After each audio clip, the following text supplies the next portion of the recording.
আনমনে হেঁটে চলেছি রেল লাইনের উপর দিয়ে, আর দু চোখ বেয়ে অশ্রু ফোঁটা টপ টপ করে গাল বেয়ে নেমে চলছে গন্তব্য রেল স্টেশনের দিকে। চলে যাচ্ছি আমার নিজের শহর ছেড়ে, যেখানে নিজের মানুষের অবহেলার কারণে আমাকে শহর ছেড়ে চলে যেতে হচ্ছে। ট্রেন চলে এসেছে, আমি চোখ মুছে ট্রেনে উঠে পড়লাম। এবার আমি আমার পরিচয়টা দিয়ে নেই। আমি মেহেদী হাসান, অনার্স দ্বিতীয় বর্ষে পড়ি। আমার মা বাবা থাকতেই আমি অনাথ। তাদের থেকে অনেক দূরে চলে যাব, যেন আমার মতো একজন কুলাঙ্গার ছেলে তাদের পরিচয় না দেই। ট্রেন থেকে নেমে পড়লাম। সাইনবোর্ডে তাকিয়ে দেখি এই জায়গার নাম চাঁদপুর। আমি কিছুক্ষণ স্টেশনে এক চেয়ারে বসে বসে মা বাবা আর ছোট ভাইটার কথা মনে পড়ছে। আর দু চোখ বেয়ে শুধু পানি পড়ছে। শুধু একটা মানুষের জন্য আমাকে আমার মা বাবা নিজের বাড়ি থেকে তাড়িয়ে দিলেন। তবে আমিও ভেবে নিয়েছি কোনো দিন নিজের শহরে যাব না, আর মা বাবাকে আমার এই চেহারা দেখাবো না। আর যে মানুষটার জন্য আমার আজ এই অবস্থা, তাকে আমি কোনোদিন ক্ষমা করব না। আজীবন ঘৃণা করে যাব। এখন একটা থাকার জায়গা করতে, তারপর কলেজে ভর্তি হতে হবে। কিন্তু কে সাহায্য করবে আমাকে? আমি তো কাউকে চিনি না এখানে। এবার স্টেশন থেকে বেরিয়ে শহরের দিকে যাচ্ছি। এভাবে হাঁটতে হাঁটতে কখন যে রাত হয়ে যায় মনে নাই। আমি রাস্তার ল্যাম্পপোস্টের নিচে দাঁড়িয়ে আছি, আর তখনই একটা মেয়ে দৌড়িয়ে এসে আমার পিছনে দাঁড়ালো। তারপর আমি সামনে তাকিয়ে দেখি দুইটা মাতাল লোক মেয়েটাকে তাড়া করেছিল। আমাকে দেখে লোক দুটো চলে গেল। এবার আমি মেয়েটির দিকে তাকালাম। ল্যাম্পপোস্টের আলোয় মেয়েটাকে অনেক সুন্দর লাগছে। আমি বললাম, আপনাকে কেন তাড়া করছিল ওই দুটো লোক? মেয়েটিকে দেখে বলল, আমি আমার এক বান্ধবীর বাসা থেকে আসছিলাম, আর তখনই এই মাতাল লোক দুটি পিছু নেয়, আর তারপরে আপনাদের সাথে দেখা। বুঝলাম। আর কোনো সমস্যা নেই, আপনি এখন যেতে পারেন। লোক দুইটা পালিয়ে গেছে।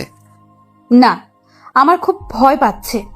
আমি কোনো দিন রাতে এভাবে একা একা বের হইনি। খুব ভয় পাচ্ছি আমি। আপনি যদি কিছু মনে না করতেন তাহলে আমাকে একটু বাড়ি পর্যন্ত দিয়ে আসবেন।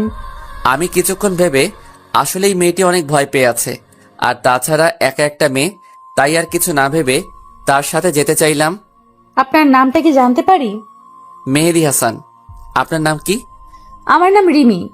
আমি অনার্স প্রথম বর্ষে পড়ি। বাড়িতে বাবা আর ছোট একটা বোন আছে। আপনার? আমি অনার্স দ্বিতীয় বর্ষে পড়ি, আর আমি এতিম। আমার কেউ নেই। মিথ্যা বললাম, কারণ যারা আমাকে বিনা দোষে বাড়ি থেকে বের করে দিতে পারে, তাই তাদের পরিচয় না দেয়াই শ্রেয়। এবার মেয়েটির দিকে তাকিয়ে দেখি মেয়েটি আমার দিকে এক দৃষ্টিতে তাকিয়ে আছে।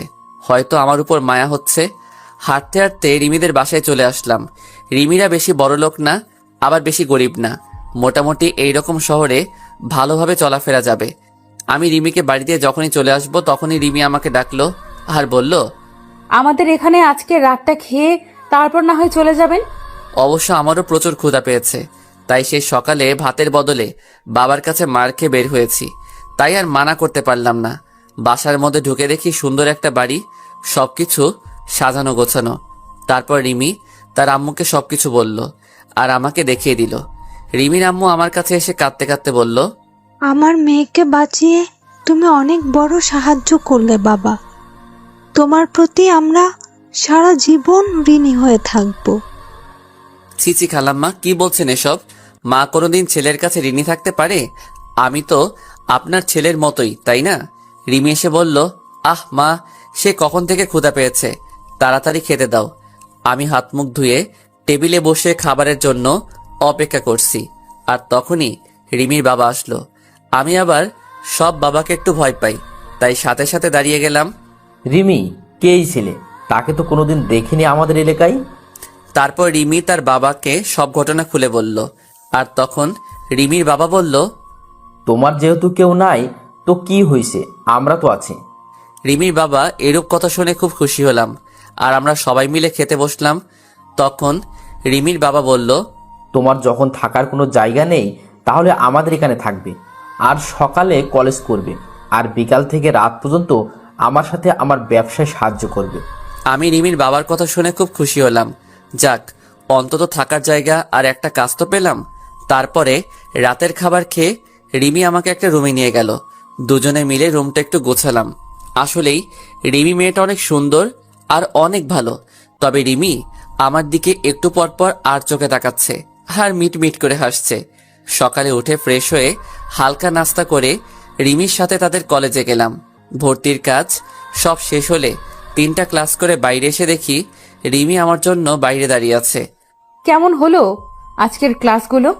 অনেক ভালো, আর কলেজটা অনেক সুন্দর, খুব ভালো লাগছে আমার। তারপর কলেজ থেকে এসে দুপুরের খাবার খেয়ে খালুজানের সাথে তাদের দোকানে গেলাম।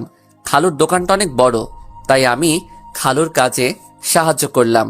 এভাবে চলতে থাকে আমার নতুন জীবন।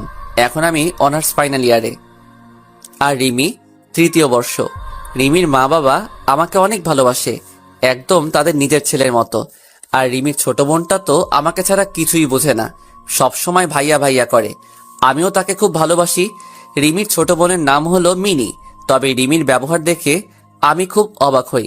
মেয়েটা এত ভালো, আর মাঝে মাঝে রিমির আচরণ দেখে মনে হয় রিমি আমাকে খুব ভালোবাসে। আমার কখন কি লাগবে সব সময় চোখে চোখে রাখবে, কেয়ার করবে, মিষ্টি শাসন করবে। রিমির মিষ্টি শাসন আর কেয়ারগুলো খুব ভালো লাগে। একদিন আমি কলেজে এক মেয়ে বন্ধুর সাথে কথা বলছি আর সামনে গেটের দিকে যাচ্ছি, আর তখনই দেখি সামনে রিমি, কিন্তু তার চোখ দিয়ে অনবরত পানি বের হচ্ছে।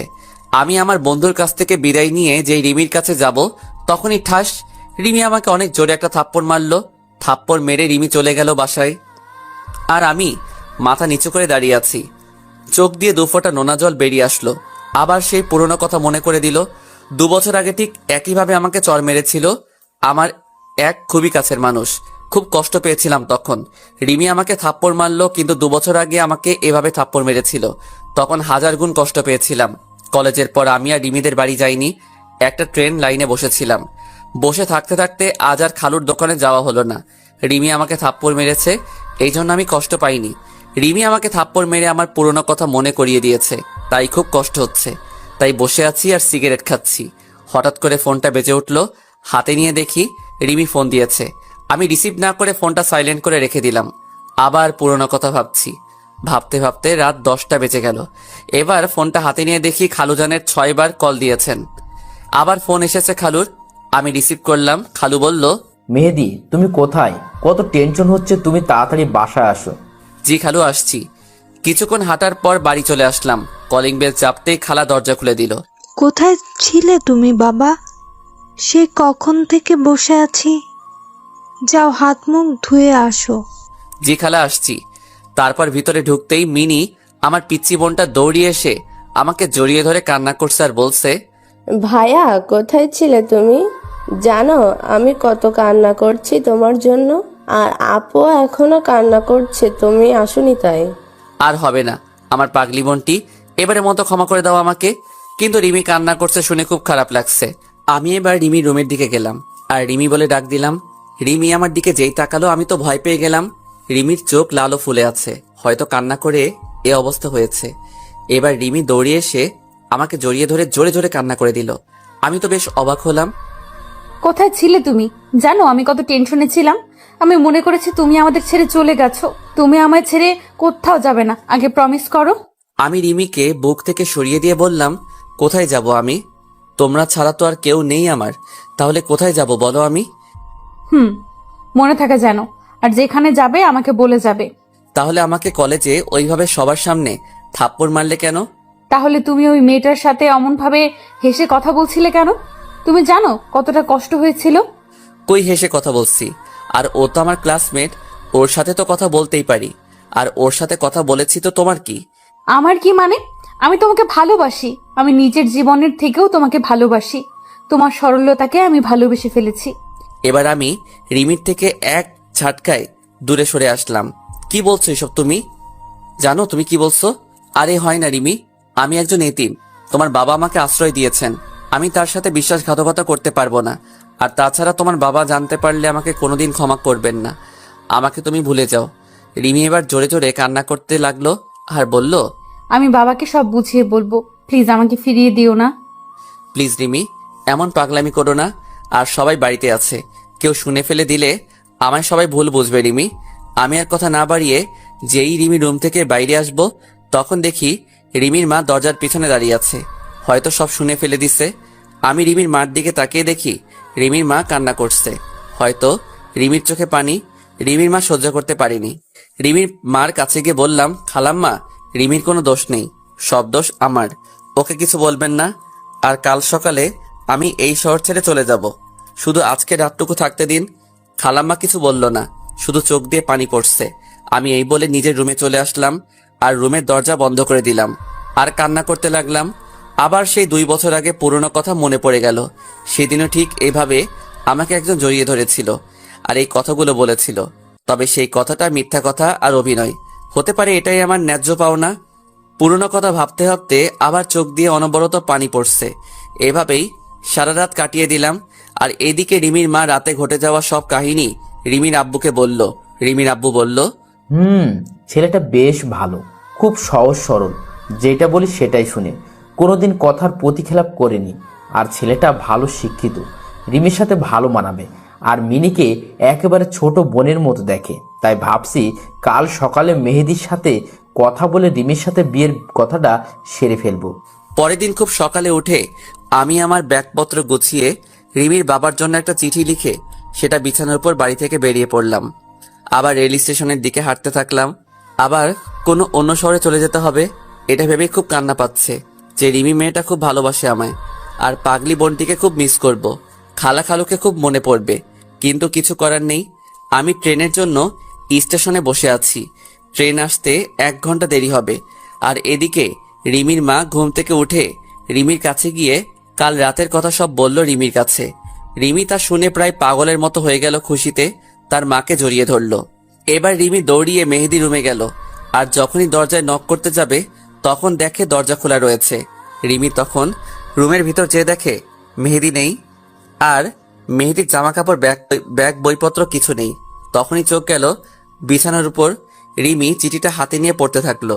চিঠি পড়া শেষে রিমি চিৎকার দিয়ে আম্মু বলে ডাক দিয়ে বেহুশ হয়ে পড়ে গেল। সাথে মেহেদি রুমে গিয়ে দেখে রিমি বেহুশ হয়ে পড়ে আছে। রিমির মা সাথে সাথে রিমির খাটের উপর তুলল। রিমির বাবা রিমির হাতে একটা কাগজ দেখলো আর কাগজটা খুলে দেখে একটা চিঠি। রিমির বাবা চিঠি পড়তে লাগলো। শ্রদ্ধেয় খালুজান, প্রথমেই সালাম নিবেন। আশা করি আপনি এতক্ষণে সব জেনে গেছেন। এতে রিমির কোনো দোষ নেই খালুজান। তাই আমি এই শহর থেকে চলে যাচ্ছি। আর কোনোদিন হয়তো দেখা হবে না। তাই এই এতিম ছেলেটাকে ক্ষমা করে দিবেন আর নিজের শরীরের দিকে একটু খেয়াল রাখবেন। এতিম ছেলে। রিমির বাবা চিঠিটা পড়া মাত্র প্রথমে বাস স্ট্যান্ডে গেল খুঁজতে, কিন্তু পেল না। তারপর রেল স্টেশনের দিকে গেল আর তখন দেখলো মেহেদি একটা বেঞ্চের উপরে মাথা নিচু করে বসে আছে। রিমির বাবা মেহেদির কাছে গিয়ে মাথায় হাত বুলালো। আর তখনই মেহেদি উপরে তাকিয়ে দেখে খালুজান। খালু, আপনি এখানে? আমার ছেলেটাকে নিতে এসেছি। কিছুই তো বুঝলাম না। কাল রাতে রিমির মা সব বলেছে আমায়। আর তখন ভাবলাম আমার মেয়ের জন্য এর থেকে ভালো ছেলে কেউ নেই। তাই আমার মেয়ের জামাইকে নিতে এলাম। কিন্তু খালু, আমি একজন এতিম। আর চুপ, আর কোনোদিন নিজেকে এতিম বলবে না। আমরা কেউ না তোমার। তারপর আমি খালুকে জড়িয়ে ধরলাম। তারপর আমি আর খালু বাড়ি চলে আসলাম। এসে দেখি 2 মহারানী আমার উপর রাগ করে আমার সাথে কথা বলছে না। আমি প্রথমে মিনির কাছে গেলাম, তারপর আমার বোনটিকে কোলে তুলে নিলাম। আর যেই 2 গালে 2টা পাপ্পি দিয়েছি আর অমনি হেসে দিল। যাক বাবা, ছোটটার তো রাগ ভাঙাতে পারলাম, এখন বড়টাকে দেখতে হবে। আমি রিমির রুমে গেলাম, যে দেখি রিমির চোখ লাল হয়ে আছে। বুঝতে পারলাম খুব কান্না করছে। আমি চলে যাওয়ার পর আমি এবার রিমির সামনে গিয়ে বললাম, সরি রিমি, আর কোনোদিন তোমায় ছেড়ে যাব না। দেখলাম রিমির কোনো পাত্তাই নেই, তাই রিমির হাত ধরে সোজা আমার বুকে টেনে নিলাম। রিমি ছাড়ানোর চেষ্টা করছে, বাট পারছে না। প্লিজ রিমি, আমায় তুমি ক্ষমা করে দাও, কথা দিচ্ছি আর কোনোদিন তোমায় ছেড়ে যাব না। না, তোমার কোনো ক্ষমা নেই। আর আমি আপনাকে ভালোবাসি না। সত্যি ভালোবাসো না? না। তাহলে আর কি করা, আবার চলে যাই, আর কোনোদিন আসবো না। এই কথা বলে যেই আসতে যাব আর তখনই রিমি আমাকে শক্ত করে জড়িয়ে ধরলো। আমি তোমাকে কোনো দিন যেতে দেব না, তোমাকে শক্ত করে জড়িয়ে ধরে রাখবো। আমিও পাগলিটাকে শক্ত করে জড়িয়ে ধরলাম। হঠাৎ করে রিমির ছোট বোন মিনি চলে আসলো। কি ভাইয়া, বউকে পেয়ে কি নিজের বোনকেই ভুলে গেলে? আরে আমার পিচ্চি বুড়িটা, তোমাকে আমি ভুলে যেতে পারি? তুই আমার কলিজার ছোট পিচ্চি বোন। এই বলে মিনিকে কোলে তুলে নিলাম।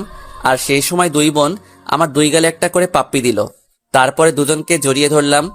সবাই মিলে রাতে খাবার খাচ্ছি তখন রিমির বাবা বলল, আগামী পরশুদিন তোমাদের বিয়ে, তোমাদের কোনো আপত্তি আছে? রিমি দেখলাম লজ্জায় মাথা নিচু করে বসে আছে। আমি বললাম, না খালু, আমার কোনো আপত্তি নেই। তারপর আমরা খাবার খেয়ে যে যার রুমে গিয়ে শুয়ে পড়লাম। কিছুক্ষণ পর আমার রুমের দরজা খোলার আওয়াজ পেলাম। তাকিয়ে দেখি রিমি আমার রুমে আসছে। রিমি, তুমি এখানে এই রাতে কি করছো এখানে? কেউ দেখে ফেললে কি বলবে সবাই? কেউ দেখবে না, আর আমি আমার হবু স্বামীর রুমে আসছি, তাতে কার কি আসে যায়? কিন্তু আমাদের এখনো বিয়ে হয়নি তো। তুমি যাও, এখন কেউ দেখলে খারাপ ভাববে। না, আমি যাব না। যদি তুমি আজকের মতো কাল সকালেও যদি তুমি চলে যাও, তাহলে আমি আজ রাতে তোমার সাথে থাকবো। কি কি বলছো তুমি? তোমার মাথা ঠিক আছে? বিয়ের আগে একটা ছেলে আর একটা মেয়ে একসাথে ঘুমাবে, আর আমি কোথাও যাব না তোমাকে ছেড়ে। তা আমি শুনবো না। আমি আজ এখানেই তোমার সাথে ঘুমাবো, আর কেউ যদি আমাকে রাখতে না চায় তাহলে আমি সারা রাত বসে বসে কান্না করব। আচ্ছা ঠিক আছে, তুমি বিছানায় ঘুমাও, আমি নিচে শুয়ে পড়ছি। না, তুমি আমার সাথে বিছানায় ঘুমাবে। এই চিল্লাচ্ছ কেন? কেউ শুনে ফেলবে। তুমি বিছানায় না আসলে আমি আরো চিল্লাবো। আচ্ছা ঠিক আছে, বিছানায় ঘুমাবো। এবার আমি বিছানায় গিয়ে খাটের এক পাশে শুয়ে পড়লাম, আর রিমি আমার এক পাশে শুয়ে পড়লো। শুয়ে শুয়ে দুজন গল্প করছি, আর তখনই রিমি আমাকে জড়িয়ে ধরলো। আমিও রিমিকে জড়িয়ে ধরলাম। তারপর রিমি মুখ উঠিয়ে আমার দিকে এক দৃষ্টিতে তাকিয়ে আছে, আর আস্তে আস্তে রিমি আমার এত কাছে চলে আসলো, রিমির নিঃশ্বাসের শব্দ শোনা যাচ্ছে, আর গরম নিঃশ্বাস আমার মুখে আশ্রিয়ে পড়ছে। তারপর রিমি আমার ঠোঁটে ঠোঁট রাখলো। সে কি অনুভূতি, আপনারা না করলে কেউ বুঝতে পারবেন না। এভাবে প্রায় 8 মিনিট কিস করার পর রিমি আমাকে ছেড়ে দিল। দুজনে তখন প্রায় পাগলের মতো হাঁপাচ্ছি। তারপর রিমি আমার বুকে মাথা রাখলো আর বলল, কখনো আমাকে ছেড়ে চলে যাবে না তো? না পাগলি, আমি তোমাকে ছেড়ে কখনো যাব না। তাই বলে রিমি শক্ত করে বুকের সাথে জড়িয়ে ধরলাম। রিমিও আমাকে শক্ত করে জড়িয়ে ধরলো।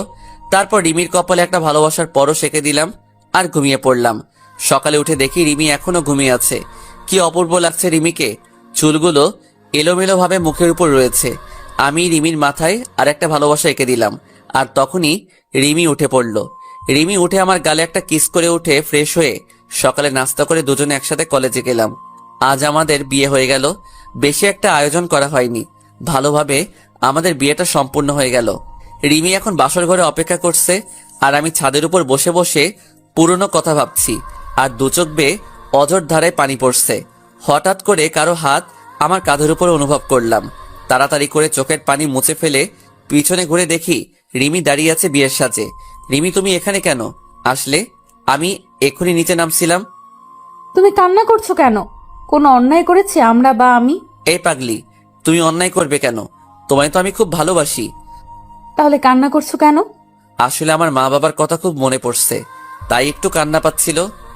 কান্না করি আর কি হবে, চলো নিচে চলো। চলো। না, আমি যাব না। কেন যাবে না? আমাকে কোলে নিতে হবে। রিমিকে কোলে নিয়ে নিচে চলে আসলাম। তারপর বাসর ঘরে ঢুকে রিমি আমার বুকে মাথা রেখে শুয়ে পড়ল। আমিও রিমিকে জড়িয়ে ধরে শুয়ে পড়লাম। এভাবে চলছিল আমাদের সংসার জীবন। খুব সুখে জীবন যাপন করছিলাম। বিয়ের 7 মাস পর এখন রিমিদের ব্যবসা এখন পুরোপুরি আমি দেখাশোনা করি। একদিন হঠাৎ করে কেউ পিছন থেকে মেহেদি বলে ডাক দিল। আমি পিছনের দিকে তাকিয়ে আমি বিরাট বড় শক খেলাম। মনে হলো আমি নিজেকে হারিয়ে ফেলেছি। পিছনে তাকাতেই মেয়েটা আমাকে শক্ত করে জড়িয়ে ধরে হাউমাউ করে কান্না করতে থাকলো। হ্যাঁ, এই মেয়েটির নাম হলো অনিকা। তুমি কোথায় ছিলে এতদিন? তুমি জানো তোমাকে আমি পাগলের মতো খুঁজেছি, কিন্তু তোমাকে কোথাও পাইনি। তুমি চলে যাবার পর আমি তোমার জন্য প্রতি রাতে কান্না করেছি। আমার একটা ফুলের জন্য তুমি আমাকে এত বড় শাস্তি দেবে? আমি তো তোমার সাথে একটু মজা করেছিলাম, আর তুমি সেই মজা সিরিয়াসলি নিয়ে তুমি কেন আমায় ছেড়ে চলে আসলে? আমি অনিকাকে সরিয়ে দিয়ে বললাম, দেখেন, আমার জীবনে অতীতে যা ঘটে গিয়েছে আমি সব ভুলে গেছি। আর তাছাড়া আমার এখন একটা ভবিষ্যৎ আছে। আমি এখন বিবাহিত। অনিকা আমার কাছ থেকে এই কথা মনে হয় আশা করেনি, তাই অনিকা আমার দিকে অবাক চোখে তাকিয়ে আছে, আর দু চোখ বেয়ে পানি পড়ছে। আমি চাই না যে তুমি আমাদের বিবাহিত জীবনে দেয়াল হয়ে দাঁড়াও। তোমার ওই দিনের ঘটনার পরে তোমাকে সবচেয়ে বেশি ঘৃণা হয়। তোমার কথা মনে পড়লে আমার প্রচন্ড রকমের রাগ হয়। আর তোমার জন্য আমি আমার বাবা মা আমাকে ভুল বুঝলো, আমাকে বাড়ি থেকে তাড়িয়ে দিল। তাই তুমি আমার সামনে আসবে না। তোমাকে আমার একদম সহ্য হয় না, তাই তুমি না আসলে আমি বেশি খুশি হব। অনিকা কান্না করতে করতে চলে গেল। আমি হঠাৎ করে পিছনে তাকিয়ে দেখি রিমি দাঁড়িয়ে, আর রিমির চোখ দিয়ে টপ টপ করে পানি পড়ছে। হয়তো রিমি সব শুনে ফেলেছে। আমি রিমিকে দেখে কোনো অবাক হইনি, কারণ সত্য কথা কোনোদিন চাপা থাকে না। এবার আমি রিমির সামনে গেলাম। রিমি আমাকে শক্ত করে জড়িয়ে ধরে কান্না করতে থাকলো। আমিও রিমিকে শক্ত করে জড়িয়ে ধরলাম। কে ওই মেয়েটা তোমাকে জড়িয়ে ধরে ভালোবাসি বলল? আমার অতীত। তুমি তো বলেছিলে তুমি এতিম, তোমার কেউ নেই, তাহলে আমার সাথে মিথ্যা বললে কেন? আমি তখন পরিস্থিতির শিকার ছিলাম, আর আমার মা বাবা ছোট ভাই সবাই আছে। রিমি এবার আবার শক্ত করে জড়িয়ে ধরে বলল, আমাকে ছেড়ে যাবে না তো কোনোদিন? কান্না করে বলল, না আমার পাগলি বউ, তোমাকে ছেড়ে কোথাও যাব না। তাহলে আমাকে বলতে হবে তোমার অতীতের কথা। ভালো, আপনার গল্পগুলো আমার কাছে অনেক ভালো লাগে। বলতে গেলে আপনার প্রেমে পড়ে গিয়েছি। কি বললেন? কার প্রেমে পড়েছেন আপনি? সরি, আপনাকে না, আপনার গল্পের প্রেমে পড়ে গিয়েছি। ও ধন্যবাদ, বাঁচালেন আমাকে। আমি তো ভয় পেয়ে গিয়েছিলাম। এদিকে বারবার আম্মু ডাকছে, কলেজে দেরি হয়ে যাবে। ভাই আম্মু ডাকছে, কলেজ যেতে হবে। তাই বলে আমি অফলাইন হয়ে গেলাম। আমি ঘুম থেকে উঠে হালকা নাস্তা করে কলেজে চলে আসলাম। আমি আমার রুমে যেই ঢুকতে যাব, তখনই একটা মেয়ের সাথে ধাক্কা লেগে মেয়েটি পড়ে গেল। আমি সরি বলে চলে আসলাম আমার সিটে। আমি একবার পিছনে তাকিয়ে দেখি মেয়েটা রাগী চেহারায় আমার দিকে তাকিয়ে রয়েছে। আমি এত কিছু না ভেবে ক্লাসে মনোযোগ দিলাম। এভাবে সব ক্লাস করে কলেজ থেকে বাড়ি আসছি। তখনই আমার পিছন থেকে কে যেন শার্টের কলার ধরে টেনে ধরলো। আমি পিছনে ঘুরতেই দেখি সকালে যে মেয়ের সাথে ধাক্কা লাগলো সেই মেয়েটি। ওই সকালে আমাকে ওভাবে ধাক্কা দিয়ে ফেলে চলে গেলি, আবার আমাকে না তুলে চলে গেলি কেন? সরি বললাম তো তখন, তাহলে আবার কেন আমার কলার ধরলেন? ওই পিচ্ছি, তুই জানিস আমি কে? তোর সিনিয়র আমি, আর তুই আমাকে তুই করে বলে? দাঁড়া, তোর কি অবস্থা করি দেখ, আর যেন কোনোদিন তোরা আমার সামনে না দেখি। ওরা চলে গেল আর আমি ওখানে মাথা নিচু করে দাঁড়িয়ে থাকলাম। তবে মেয়েটি রাগলে খুব সুন্দর লাগে, একদম আমার স্বপ্নের রাজকুমারী। রাগলে আর তার ঠোঁট দুটো একদম লালা হয়ে যায়। আমি তো রাজকুমারী প্রেমে পড়ে গেলাম। মনে হচ্ছে গাল দুইটা ধরে শুধু চুমু খাই। আমি চলে আসছি, তখন আমার এক বন্ধু বলল, কি রে, ওয়ানিকা থেকে মারলো কেন? তাহলে মেয়েটির নাম অনিকা? বাহ, নামের সাথে চেহারার কত মিল। কি রে, কি ভাবছিস? আর জানিস ওয়ানিকাকে? ওয়ানিকা হলো এই এলাকার নেতার মেয়ে, সেজন্য এত দেমাগর। সব ছেলেরা ওকে ভয় পায়। কিন্তু আমি ভয় পাই না। দোস্ত, তুই আমাকে নিয়ে চিন্তা করিস না, দেখিস একদিন অনিকা আমার হবে। মানে কি বলতে চাস তুই? আমি তো কিছুই বুঝতে পারছি না। আমার অনিকাকে খুব ভালো লেগেছে। তার রাগী বাঁকা চেহারা যেন কোনো রাজকুমারী। অনিকা রাগলে তার গাল দইটা লাল হয়ে যায়। আনিকার বাবা জানলে কিন্তু তোকে ছাড়বে না। সে পরে দেখা যাবে। চল আগে দুইটা সিগারেট খেয়ে বাসায় চল। তারপর সিগারেট শেষ করে আমি বাসায় চলে আসলাম। এসে ফ্রেশ হয়ে একটু ফেসবুকে ঢুকলাম। দেখলাম সকালে সেই বৃষ্টি আইডি থেকে মেসেজ এসেছে। দেখলাম সে অনলাইনে আছে। আপনি কোন কলেজে পড়েন? KMH সরকারি কলেজ। আপনি কোন কলেজে পড়েন? আমিও তো ওই কলেজে পড়ি। কোন ইয়ারে পড়েন আপনি? অনার্স থার্ড ইয়ারে। আপনি কোন ইয়ার? আমি সেকেন্ড ইয়ার। তাহলে কাল 10টায় বড় আম গাছের নিচে আসবেন। আমি আপনাকে দেখব, যে এত সুন্দর গল্প লিখে, তাকে একটু দেখব। ঠিক আসবো, এখন বাই। পরের দিন আমি একটু দেরি করে কলেজে গেলাম, যে দেখি অনিকা সেই আম গাছের নিচে একা দাঁড়িয়ে আছে, আর মনে হয় কারোর জন্য অপেক্ষা করছে। তারপর আমাকে সেই মেয়েটি মেসেজ দিল, লেখক সাহেব কোথায় আপনি? আপনি কোথায় আছেন? আর আমি কলেজে চলে আসছি। আমি আম গাছের নিচে দাঁড়িয়ে আছি। আমি আবার গাছের নিচে তাকালাম, দেখি অনিকা ছাড়া আর কেউ নেই। এবার আমি মনে মনে একটু খুশি হলাম। তাও শিওর হওয়ার জন্য আমি আবার ওকে মেসেজ দিলাম, আপনি কি হলুদ ড্রেস পরে আছেন? তাহলে আপনি চলে আসেন, আমি আপনাকে দেখব। এবার আমি মনে মনে প্যান্ট ড্যান্স দিচ্ছি। আমি লুঙ্গি পরিনি, তাই প্যান্ট পরে একটু ড্যান্স দিলাম। তখন আমি ভাবলাম, ওকে এভাবে দেখা দেওয়া যাবে না, আমাকে সবার সামনে চড় মারা, তাই না? এবার দেখো আমি কি করি ম্যাডাম। আমি আপনার সাথে দেখা করতে পারবো না। কেন পারবেন না? আমি কি কোনো অপরাধ করেছি? আপনার অনেক দোষ আছে। কি অপরাধ বলেন? যদি সত্যি আমি কোনো অপরাধ করে থাকি, তাহলে সেইগুলো আমি সব শুধরিয়ে নিব। তুমি তোমার বাবার পাওয়ার কলেজে দেখাতে পারবে না, আর সবার সাথে ভালো ব্যবহার করতে হবে। আর গতকাল যাকে কলেজ শেষে চড় মারছো তাকে সরি বলতে হবে, আর তার ফ্রেন্ডশিপ করতে হবে। যদি এসব কথা মানতে পারো তাহলে আমার সাথে তুমি দেখা করতে পারবে। আমি রাজি, আমি সব করতে পারবো। তারপর আমি ক্লাসরুমে যাচ্ছি, তখন অনিকা আমার সামনে আসলো। কাল তোকে চর মারার জন্য সরি। আর আমরা কি ফ্রেন্ড হতে পারি? এবার আমি না করে দিলাম, অনিকাকে একটু ভোগাতে হবে। আমিও কম কিসের, আমাকে চর মারা, তাই না? এবার দেখবে কত ধানে কত চাল। কেন করব না আমার সাথে বন্ধু?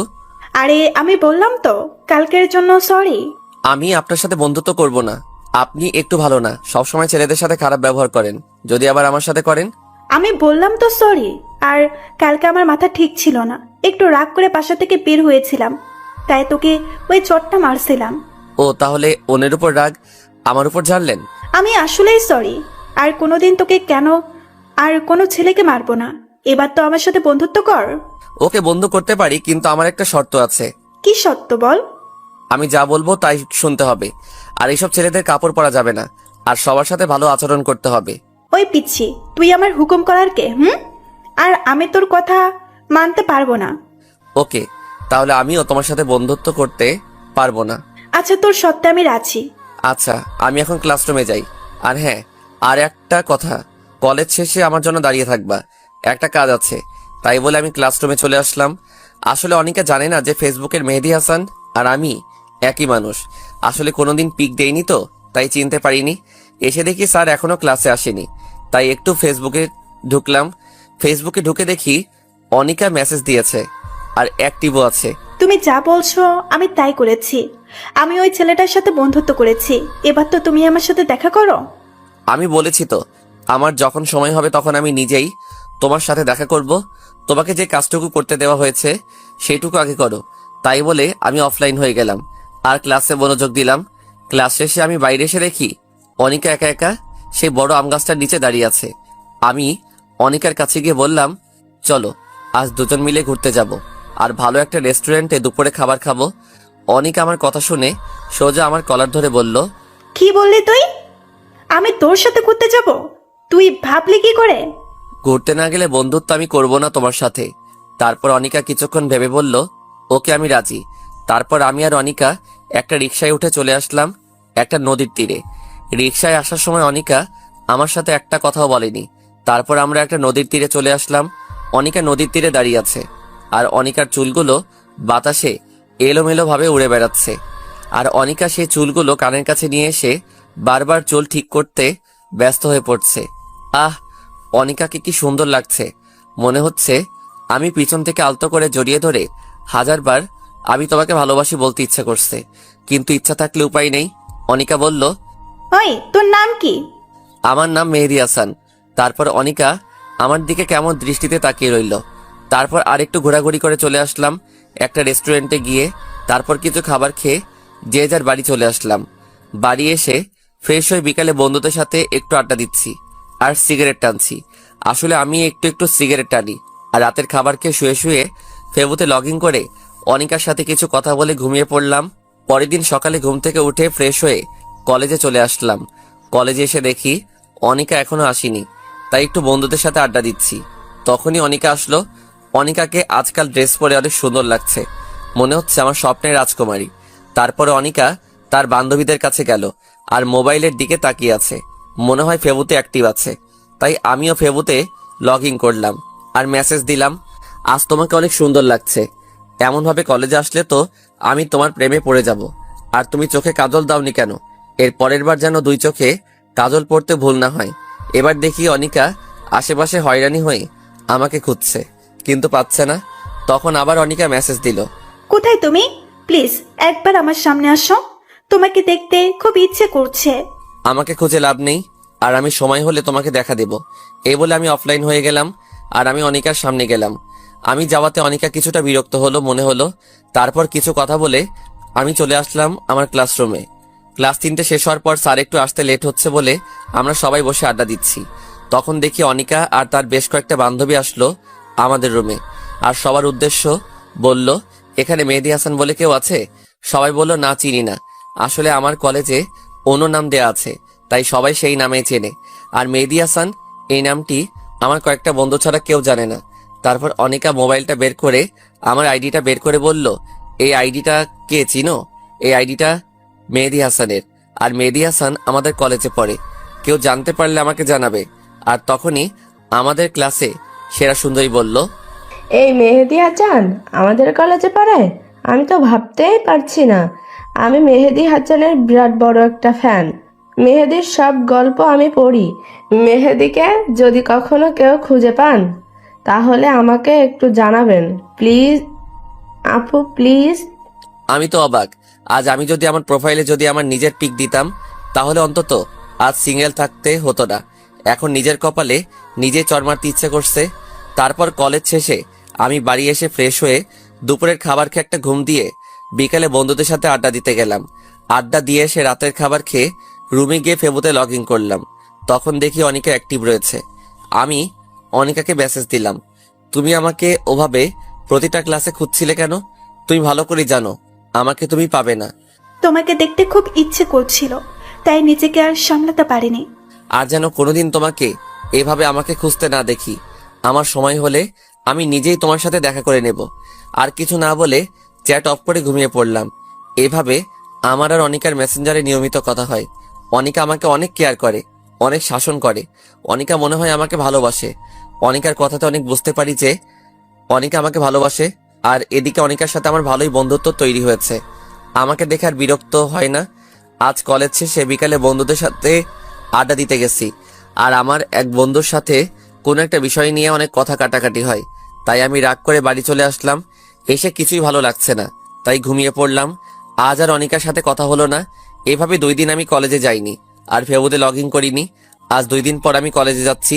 কলেজের গেট দিয়ে ঢুকতে যাব, তখনই দেখি অনিকা গেটের কাছে দাঁড়িয়ে আছে। আমি অনিকার চোখের দিকে তাকিয়ে রীতিমতো ভয় পেয়ে গেছি। চোখ দুটো লাল আর ফুলে আছে, মনে হয় 2 দিন ধরে শুধু কান্না করছে। অনিকা, তোমার কি হয়েছে? তোমার চোখ ফুলে আছে কেন? তারপর অনিকা সোজা আমার কলার ধরে টানতে টানতে 5তলা একটা বিল্ডিং এ নিয়ে যায়। এখানে সাধারণত কেউ আসে না, আর কোনো ক্লাসও হয় না। কি ব্যাপার, তুমি আমাকে এখানে নিয়ে আসলে কেন? তুই ভেবেছিস কি? হ্যাঁ, তোকে আমি খুঁজে পাবো না? তুই আমার সাথে খেলা করেছিস। তুই আমাকে ইমোশনাল করেছিস, আমাকে ব্ল্যাকমেল করে আমাকে কান্না আর কষ্ট দুটাই করিয়েছিস। কি বলছো তুমি? আমি তো কিছুই বুঝতে পারছি না। আর তুমি কান্না করছো কেন? ওই, আমি কি বলছি? মানে তুই কিছুই বুঝতে পারিস না? তোকে আমি ভালোবাসি, তুই বুঝিস না? তোকে এত কেয়ার করি, এত শাসন করি, কি জন্য করি তুই জানিস না? আর এসব করে কাদের? যারা নিজের জীবনের থেকেও তাদের কাছে প্রিয়, তাদের কেয়ার করে। তুই কেন বুঝিস না? আমি তোকে অনেক ভালোবাসি। আমিও তোকে অনেক ভালোবাসি রে পাগলি। সেই জন্যই তো তোর সাথে বেশি কথা বলতাম। এবার অনিকা দৌড়িয়ে এসে আমাকে শক্ত করে জড়িয়ে ধরলো। আমিও আমার পাগড়িটাকে শক্ত করে জড়িয়ে ধরলাম। তুমি আমার সাথে কেন এমন করলে? তুমি কেন সেদিন আমার সামনে আসোনি বলো? আমি এমন করেছি কারণ সেদিন তুমি আমাকে সবার সামনে চড় মেরেছিলে, আর তোমার অহংকার ভেঙে ফেলার জন্য। I love you Babu. I love you two বাবু। এভাবে কিছুক্ষণ থাকার পরে দেখি অনিকার বাবা, অনিকার বড় ভাই আর আমার সেই বন্ধু চলে আসছে। আমি সাথে সাথে অনিকাকে ছেড়ে দিলাম। আর অনিকার বাবা বড় একটা নেতা। এবার অনিকার ভাই আরো কিছু লোকজন আমাকে মাটিতে লাথি মারতে লাগলো। আর অনিকার বাবা অনিকাকে টানতে টানতে নিয়ে গেল। আর এদিকে মার খাওয়ার জন্য আমার নাক মুখ দিয়ে অনেক রক্ত পড়তে লাগলো। তবু তারা একভাবে মেরেই যাচ্ছে। কখন যে বেহুশ হয়ে গিয়েছি মার খেতে খেতে। আমি বেহুশ হয়ে যাওয়ার পরেও মনে হয় আমাকে অনেক মেরেছে। তারপর আমার যখন জ্ঞান ফিরল, তখন আমি নিজেকে প্রিন্সিপালের অফিসে আবিষ্কার করলাম। আস্তে আস্তে যখন চোখ খুললাম, তখন সামনে দেখি অনিকা, অনিকার আব্বু আর তার বড় ভাই আছে। আর এদিকে দেখি আমার আব্বু আর আমার আম্মু রয়েছে। আম্মু আমাকে চোখ খুলতে দেখে একভাবে কান্না করেই যাচ্ছে।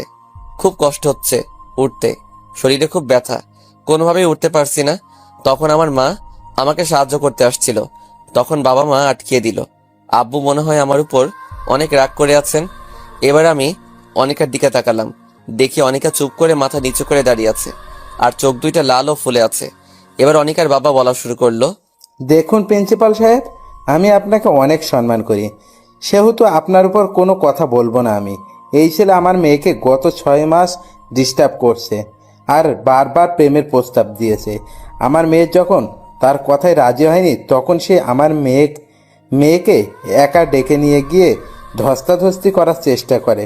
এখন আপনি যা মনে করেন তাই বিচার করুন। চাইলে আমার মেয়ে আনিকাকে প্রশ্ন করতে পারেন। আমার কথা বলার কোনো শক্তি নেই, খুব পানি তৃষ্ণা পেয়েছে, গলা একদম শুকিয়ে গেছে, কোনো কথা বলতে পারলাম না। এবার আমাদের প্রিন্সিপাল অনিকাকে প্রশ্ন করলো, অনিকা মামুনি, তোমার বাবা যা বলল সব কি সত্যি কথা? মাথা নিচু করে চুপ করে আছে। তুমি ভয় পাচ্ছ মামুনি? এখানে ভয় পাওয়ার কি আছে? তুমি নির্ভয়ে বলো মামুনি, কেউ তোমাকে কিছু বলবে না। আমি নিশ্চিত ছিলাম যে অনিকা আমাকে ভালোবাসে, সে মিথ্যা বলবে না। কিন্তু অনিকা আমার ভালোবাসাকে অপমান করলো, আমার বিশ্বাসকে মাটি চাপা দিল, আমাকে মিথ্যা অপবাদে ফাঁসিয়ে দিল, যা আমি কোনোদিন অনিকার কাছ থেকে আশা করিনি। হ্যাঁ স্যার, ওই ছোট লোকের বাচ্চা আমাকে প্রতিদিন ডিস্টার্ব করতো। আমি প্রতিদিন মানা করার পরেও আমাকে প্রতিদিন ডিস্টার্ব করতো। আজ আমি ওকে চর মারতে গিয়েছি, তখন আমাকে টানতে টানতে 5 তলায় নিয়ে গিয়ে আমাকে হু হু হু করে কেঁদে দিল, চিৎকার করে বলল। আমি অনিকার কথা শুনে আমার মাথায় আকাশ ভেঙে পড়ল। আমি এক দৃষ্টিতে অনিকার দিকে তাকিয়ে আছি। অনিকা আমাকে এভাবে মিথ্যা অপবাদ দেবে আমি কখনো স্বপ্নেও ভাবতে পারিনি। অনিকার কথা শুনে আমার ভীষণ কষ্ট হচ্ছে। আমার বুকের মধ্যে অজানা একটা ব্যথা উঠল। মেহেদি, তোমার থেকে আমি এরকম আশা করিনি। তোমাকে এখন এই কলেজ ছেড়ে চলে যেতে হবে, তাও আবার বিনা নোটিশে। আমি স্যারের কথা খুব বেশি একটা কষ্ট পাইনি, যতটুকু কষ্ট অনিকার আচরণে পেয়েছি। আমার বাবা মা কোনো কথা বলেনি, মাথা নিচু করে দাঁড়িয়ে আছে, আর আমার মা কান্না করেই যাচ্ছে। বাবা মা আমাকে রেখে তারা বাড়ি চলে আসলো, আর অনিকাকে তার বাবা আর ভাই নিয়ে গেল। অনিকা আমার দিকে অবাক দৃষ্টিতে তাকিয়ে আছে, কিন্তু তার এইভাবে তাকানো দেখে অনিকার প্রতি আমার প্রচন্ড ঘৃণা হতে লাগলো। হ্যাঁ, এই মেয়েকে আমি সবচেয়ে বেশি ঘৃণা করি। সে আমাকে এভাবে ঠকাতে পারলো, কিভাবে পারলো এই কাজটা অনিকা? আমি আবার কান্না শুরু করে দিলাম। তখন আমার বেস্ট ফ্রেন্ড এসে আমাকে ধরে উঠালো, কিন্তু আমার উঠার শক্তিটুকু নেই, প্রচন্ড কষ্ট হচ্ছে উঠতে। তারপর রাজু আর আমার আর একটা বন্ধু আমার বাড়ি নিয়ে এলো। বাড়ি আসতেই বাবার হুঙ্কার শুনতে পেলাম। এই জানোয়ারটাকে কেন নিয়ে এসেছিস? এই হারামের বাচ্চাটার কোনো জায়গা নেই আমার বাড়িতে। আজ তোর জন্য আমার মান সম্মান শেষ করে দিয়েছিস। তোর জন্য এই প্রথম আমার মাথা নিচু হয়েছে। তোকে আমার ছেলে হিসেবে পরিচয় দিতে ঘৃণা হচ্ছে। তোর এই বাড়ি কোনো জায়গা নেই, তুই বেরিয়ে যা আমার বাড়ি থেকে। আজ থেকে আমার কোনো ছেলে নেই, তুই বেরিয়ে যা আমার বাড়ি থেকে। মা কয়েকবার বাবাকে বোঝানোর চেষ্টা করছে, কিন্তু লাভ হলো না। আমার মাকে শেষবারের মতো কথা বলতে দিল না। আমি কান্না করতে করতে চলে আসলাম বন্ধুদের সাথে বন্ধুর বাড়ি। আমি যদি সুস্থ থাকতাম তাহলে আমার বাবাও মনে হয় মারতো, কিন্তু আমার এই অবস্থা দেখে হয়তো আমাকে আর মারিনি। আজ থেকে আমি এতিম হয়ে গেলাম, কেউ নেই আমার এই পৃথিবীতে।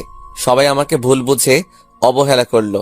সবকিছু মেনে নেওয়া যায়, কিন্তু আপনজনের অবহেলা মেনে নেওয়া যায় না।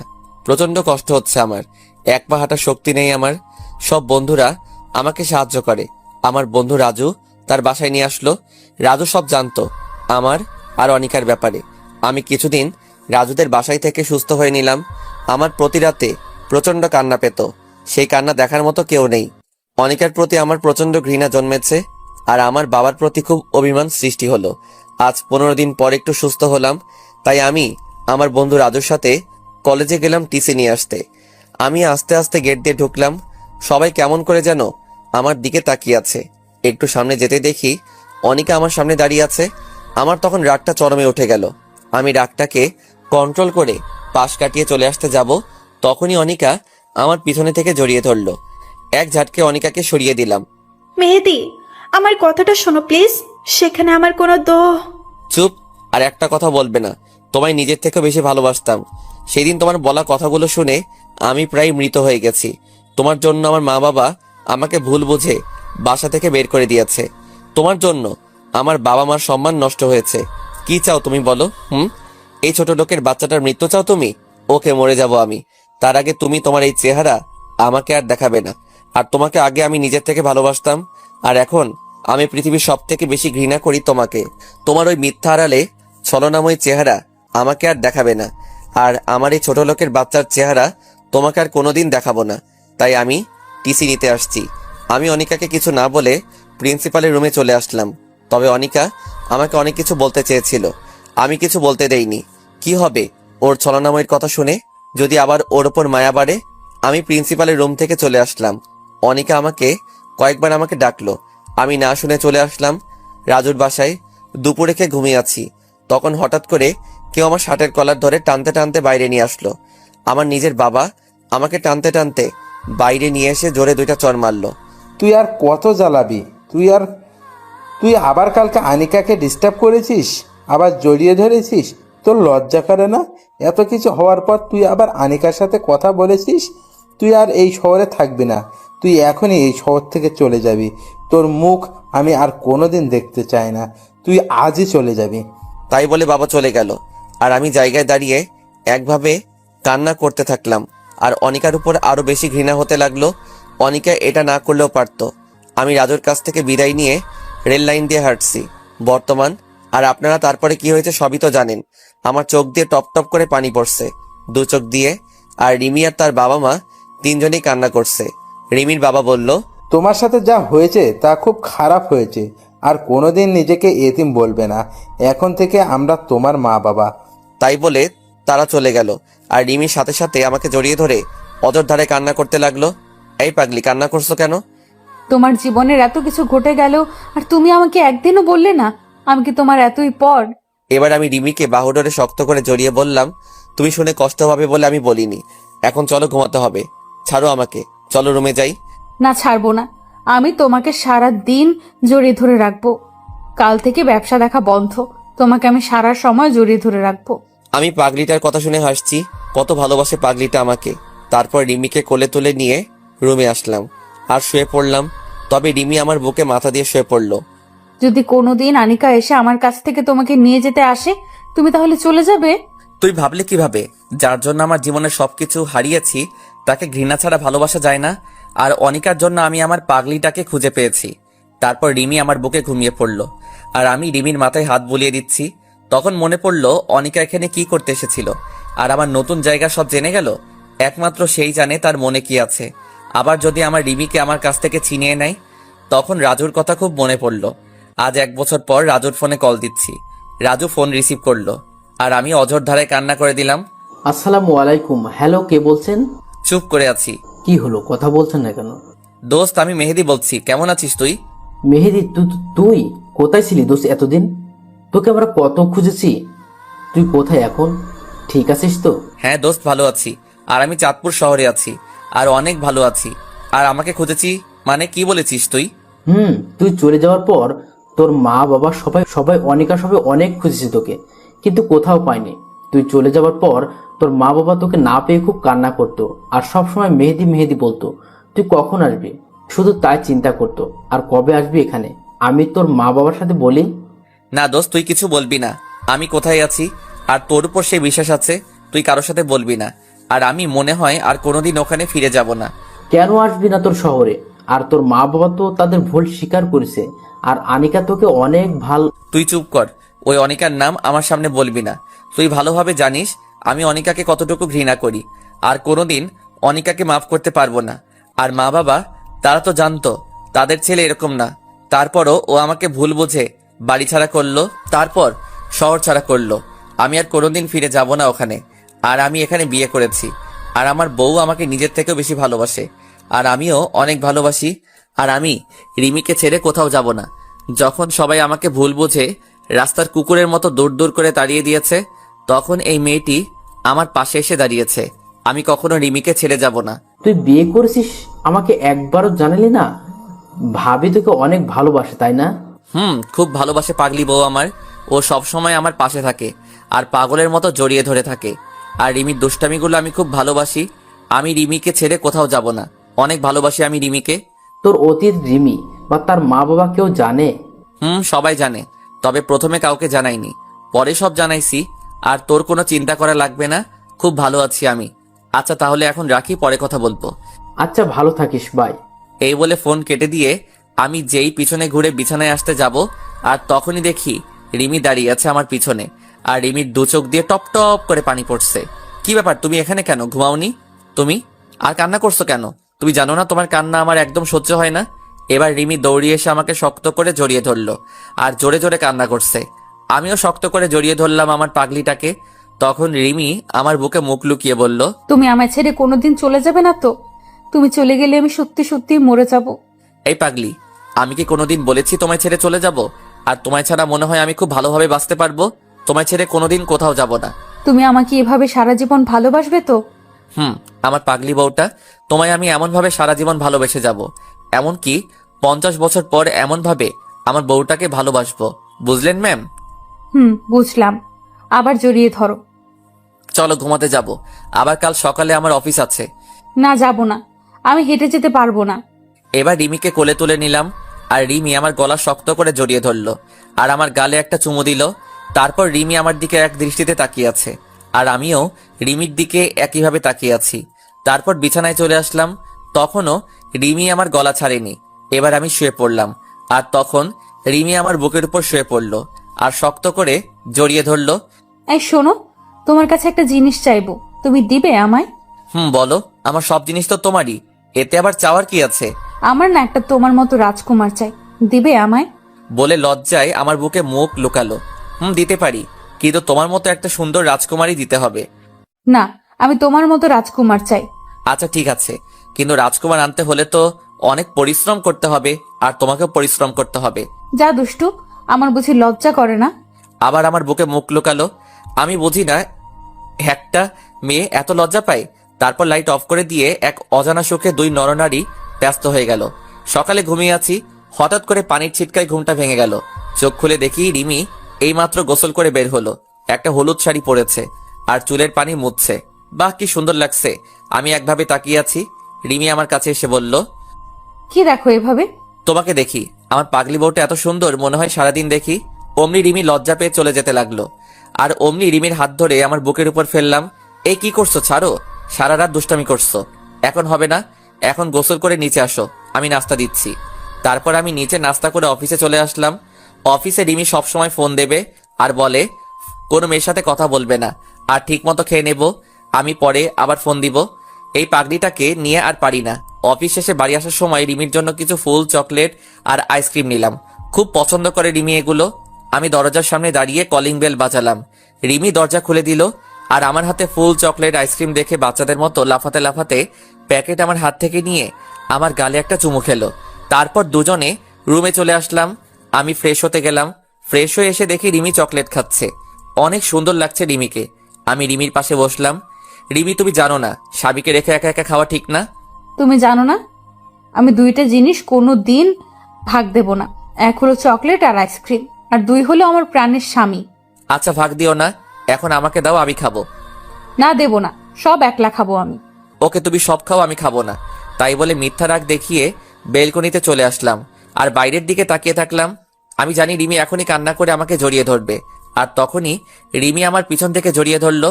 আমি একটু রাগ দেখিয়ে রিমিকে সরিয়ে দিলাম। রিমি এবার কান্না করে দিল, আর রিমি আমার সামনে থেকে জড়িয়ে ধরলো আর কান্না করছে। এবার আমি রিমিকে বললাম, এই পাগলি, কান্না করছো কেন তুমি? তুমি জানো না, তুমি যদি আমার উপর রাগ করে থাকো তাহলে আমি সহ্য করতে পারি না। আর আমার পাগলিটার চোখের পানি যে সহ্য করতে পারি না।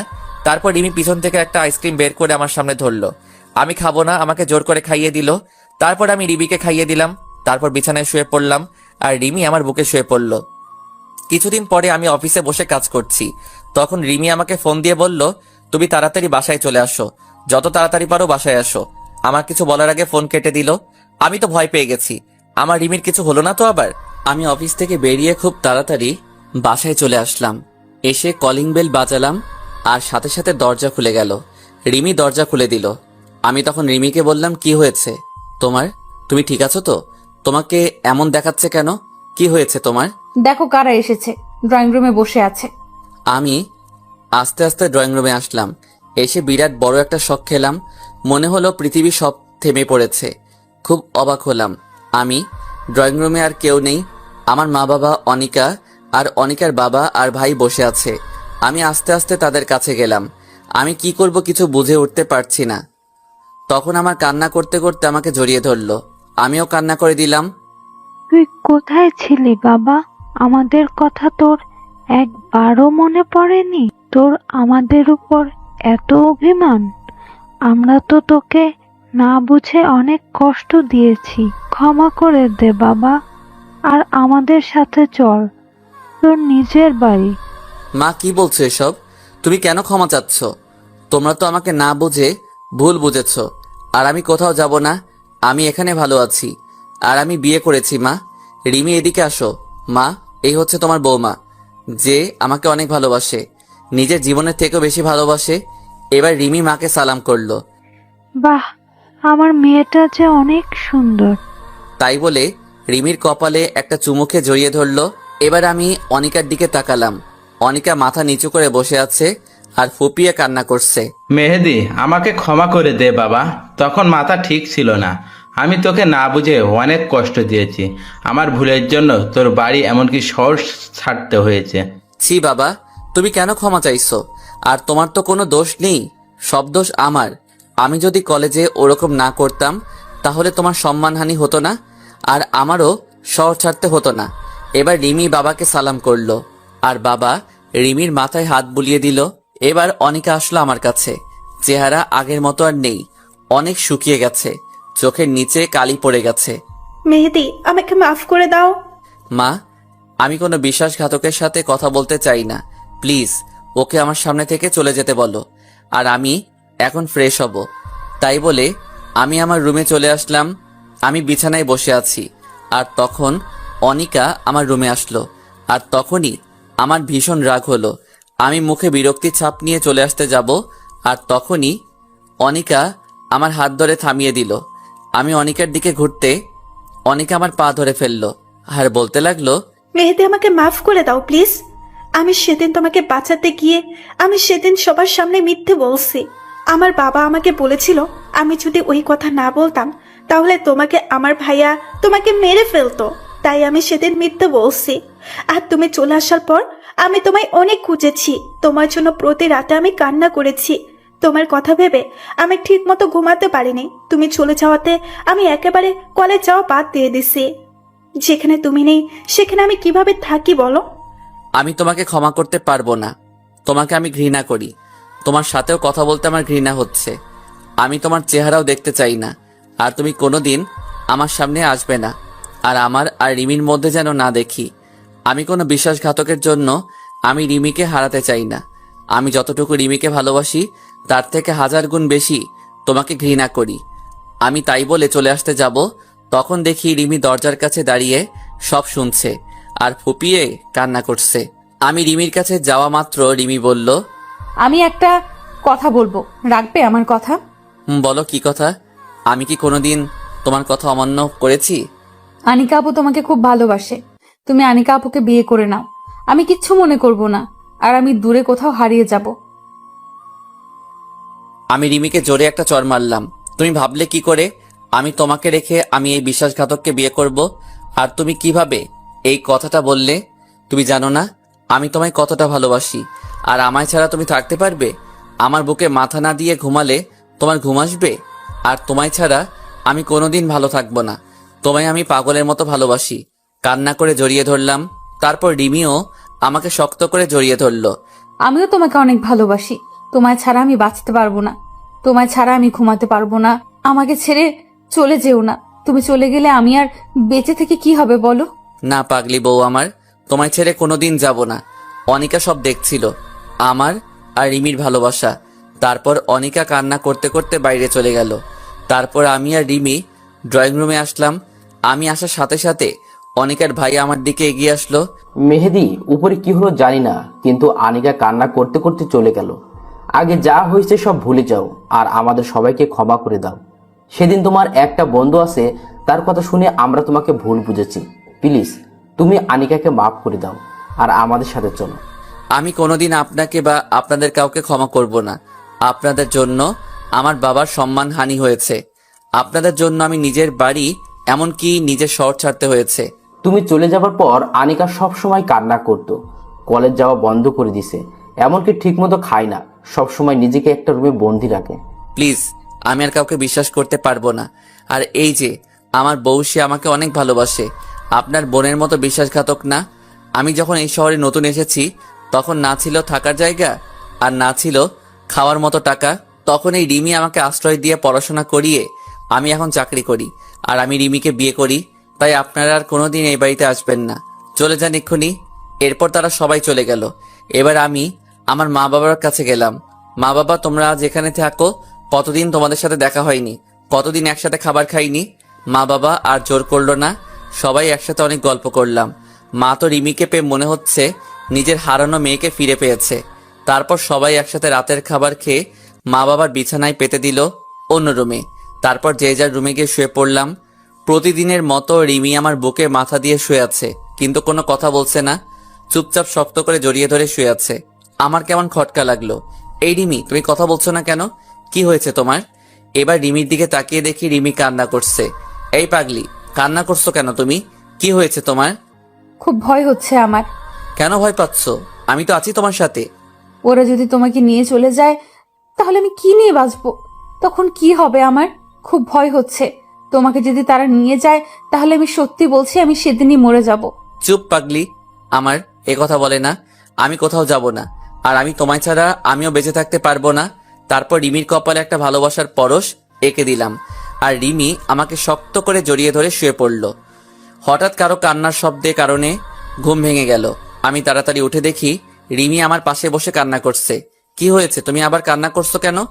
তুমি আমাকে আর আগের মতো ভালোবাসো না, আমাকে আর ভালো লাগে না, তাই না? কি বলছো এসব? আমি তো কিছুই বুঝতে পারছি না। আর তোমাকে ভালোবাসবো না তো কাকে ভালোবাসবো? সব জানি। তুমি যদি আমাকে আগের মতো ভালোবাসতে তাহলে সকালে উঠে দেখি আমি বালিশে শুয়ে আছি কেন? এর আগে তো সব সময় আমাকে তোমার বুকে রাখতে, আর আজকে আমাকে তোমার বুকে না রেখে আমাকে বালিশে ঘুমাতে দিলে। আমি এখন পুরনো হয়ে গেছি, তাই তো ভালো লাগে না, তাই না? ওলে আমার বাবুটা বুঝি রাগ করেছে? আমি খেয়াল করিনি তো, আমি ঘুমিয়েছিলাম তাই টের পাইনি। আসো বাবু, আমার বুকে আসো। তোমাকে আর কোনোদিন বালিশে ঘুমাতে দেব না। তাই বলে আমি আবার আমার পাগলিটাকে বুকে জড়িয়ে নিলাম, আর রিমি আমার বুকে গুটিসুটি মেরে শুয়ে থাকলো। তারপর সকালে উঠে দেখি মা নাস্তা বানাচ্ছে। রিমি দৌড়িয়ে গিয়ে মাকে জড়িয়ে ধরে বলল, মা তুমি নাস্তা তৈরি করছো কেন? আমি আছি তো। দেখো দিনিমা, কোনো দিন থাকতে তার মেয়েকে। তারপর রিমি আর মা একসাথে নাস্তা তৈরি করলো। আমি নাস্তা শেষে অফিসে চলে গেলাম। অফিসে লাঞ্চ টাইমে বসে আছি, তখন হঠাৎ করে একটা আনকমন নাম্বার থেকে ফোন আসলো। আমি ফোন রিসিভ করে সালাম দিলাম, কিন্তু সে সালামের উত্তর না দিয়ে বলল, বাবা তুমি তাড়াতাড়ি বাড়ি আসো, খুব টেনশন হচ্ছে, তাড়াতাড়ি বাড়ি আয়। তাই বলে ফোনটা রেখে দিল। আমি বুঝতে পারলাম মা ফোন দিয়েছে। আমি তাড়াতাড়ি অফিস থেকে বাড়ি চলে আসলাম। এসে যা দেখলাম তা আমি কখনো প্রস্তুত ছিলাম না। আমি রিমি বলে জোরে একটা চিৎকার দিলাম। আমি বাসায় গিয়ে দেখি রিমি অচেতন হয়ে বিছানায় শুয়ে আছে, আর মা রিমির মাথায় হাত বুলিয়ে দিচ্ছে। আমি তাড়াতাড়ি রিমির পাশে গিয়ে রিমির মাথাটা আমার কোলে তুলে নিলাম। মা কি হয়েছে রিমির? ও অচেতন হলো কিভাবে? বাবা রুম থেকে কিছু পড়ার শব্দ শুনে রুমে এসে দেখি রিমি এভাবে পড়ে আছে। তারপর তোকে ফোন দিলাম। আমি তাড়াতাড়ি ডাক্তার সাহেবকে ফোনে আসতে বললাম। মা বাবা নতুন জায়গা হয়তো কাউকে চিনে না, তাই ডাক্তারকে ফোন দিতে পারিনি। কিছুক্ষণ পর ডাক্তার আসলো। ডাক্তার রিমিকে পরীক্ষা করছে, আর আমি রিমির পাশে হাত ধরে বসে আছি। ডাক্তার একটা ইঞ্জেকশন দিয়ে দিল, আর বাইরে এসে বলল, মেহেদি সাহেব, আপনি মিষ্টি খাওয়ান তাড়াতাড়ি, আপনি বাবা হতে যাচ্ছেন। ডাক্তারের কথা শুনে যে কি পরিমাণ খুশি হয়েছি তা বলে বোঝাতে পারবো না। মনে হয় আমার জীবনের সবচেয়ে খুশির খবর এটা। তারপর ডাক্তারকে বিদায় দিয়ে আমি রিমির পাশে গিয়ে বসলাম। কিছুক্ষণ পর রিমির জ্ঞান ফিরল। তখনই মা বাবা রুম থেকে চলে গেল। আমার কি হয়েছিল? আমি তখন মাথাটা প্রচন্ডভাবে ব্যথা হয়ে উঠল। তারপর আর কিচ্ছু মনে নাই। কি হয়েছে বলো আমায়? আর তোমার চেহারা এরকম গম্ভীর হয়ে আছে কেন? সত্যি বলবে আমায়? ডাক্তার বলল, তুমি আর কোনোদিন মা হতে পারবে না। মিথ্যা কথা বললাম রিমিকে সারপ্রাইজ দেব বলে। এবার কান্না করে দিল আর আমাকে জড়িয়ে ধরলো। না, তুমি মিথ্যা বলছো। আমি বিশ্বাস করি না। বলো তুমি মিথ্যা বলছো। আমি তোমাকে কোনো দিন বাবা ডাক শোনাতে পারবো না, তাই না? আর তখন তুমি আমাকে ছেড়ে চলে যাবে, তাই না? প্লিজ, তুমি আমাকে ছেড়ে চলে যেও না। দরকার হয় তুমি আরেকটা বিয়ে করো, তবু আমি তোমাকে ছাড়া থাকতে পারবো না। তোমায় ছাড়া আমি বাঁচবো না। আমি রিমিকে বুকে জড়িয়ে নিয়ে বললাম, কি সব বলছো তুমি? আমিও তোমাকে ছাড়া থাকতে পারবো না, আর আমি কাউকে বিয়ে করব না। আমার থেকে তোমাকে কেউ কেড়ে নিতে পারবে না, কারণ আমি বাবা হতে চলেছি।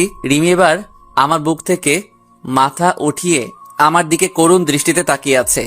রিমি এবার জোরে করে কান্না করে দিল, আর আমাকে এবার শক্ত করে জড়িয়ে ধরে বাচ্চাদের মতো কান্না করে দিল।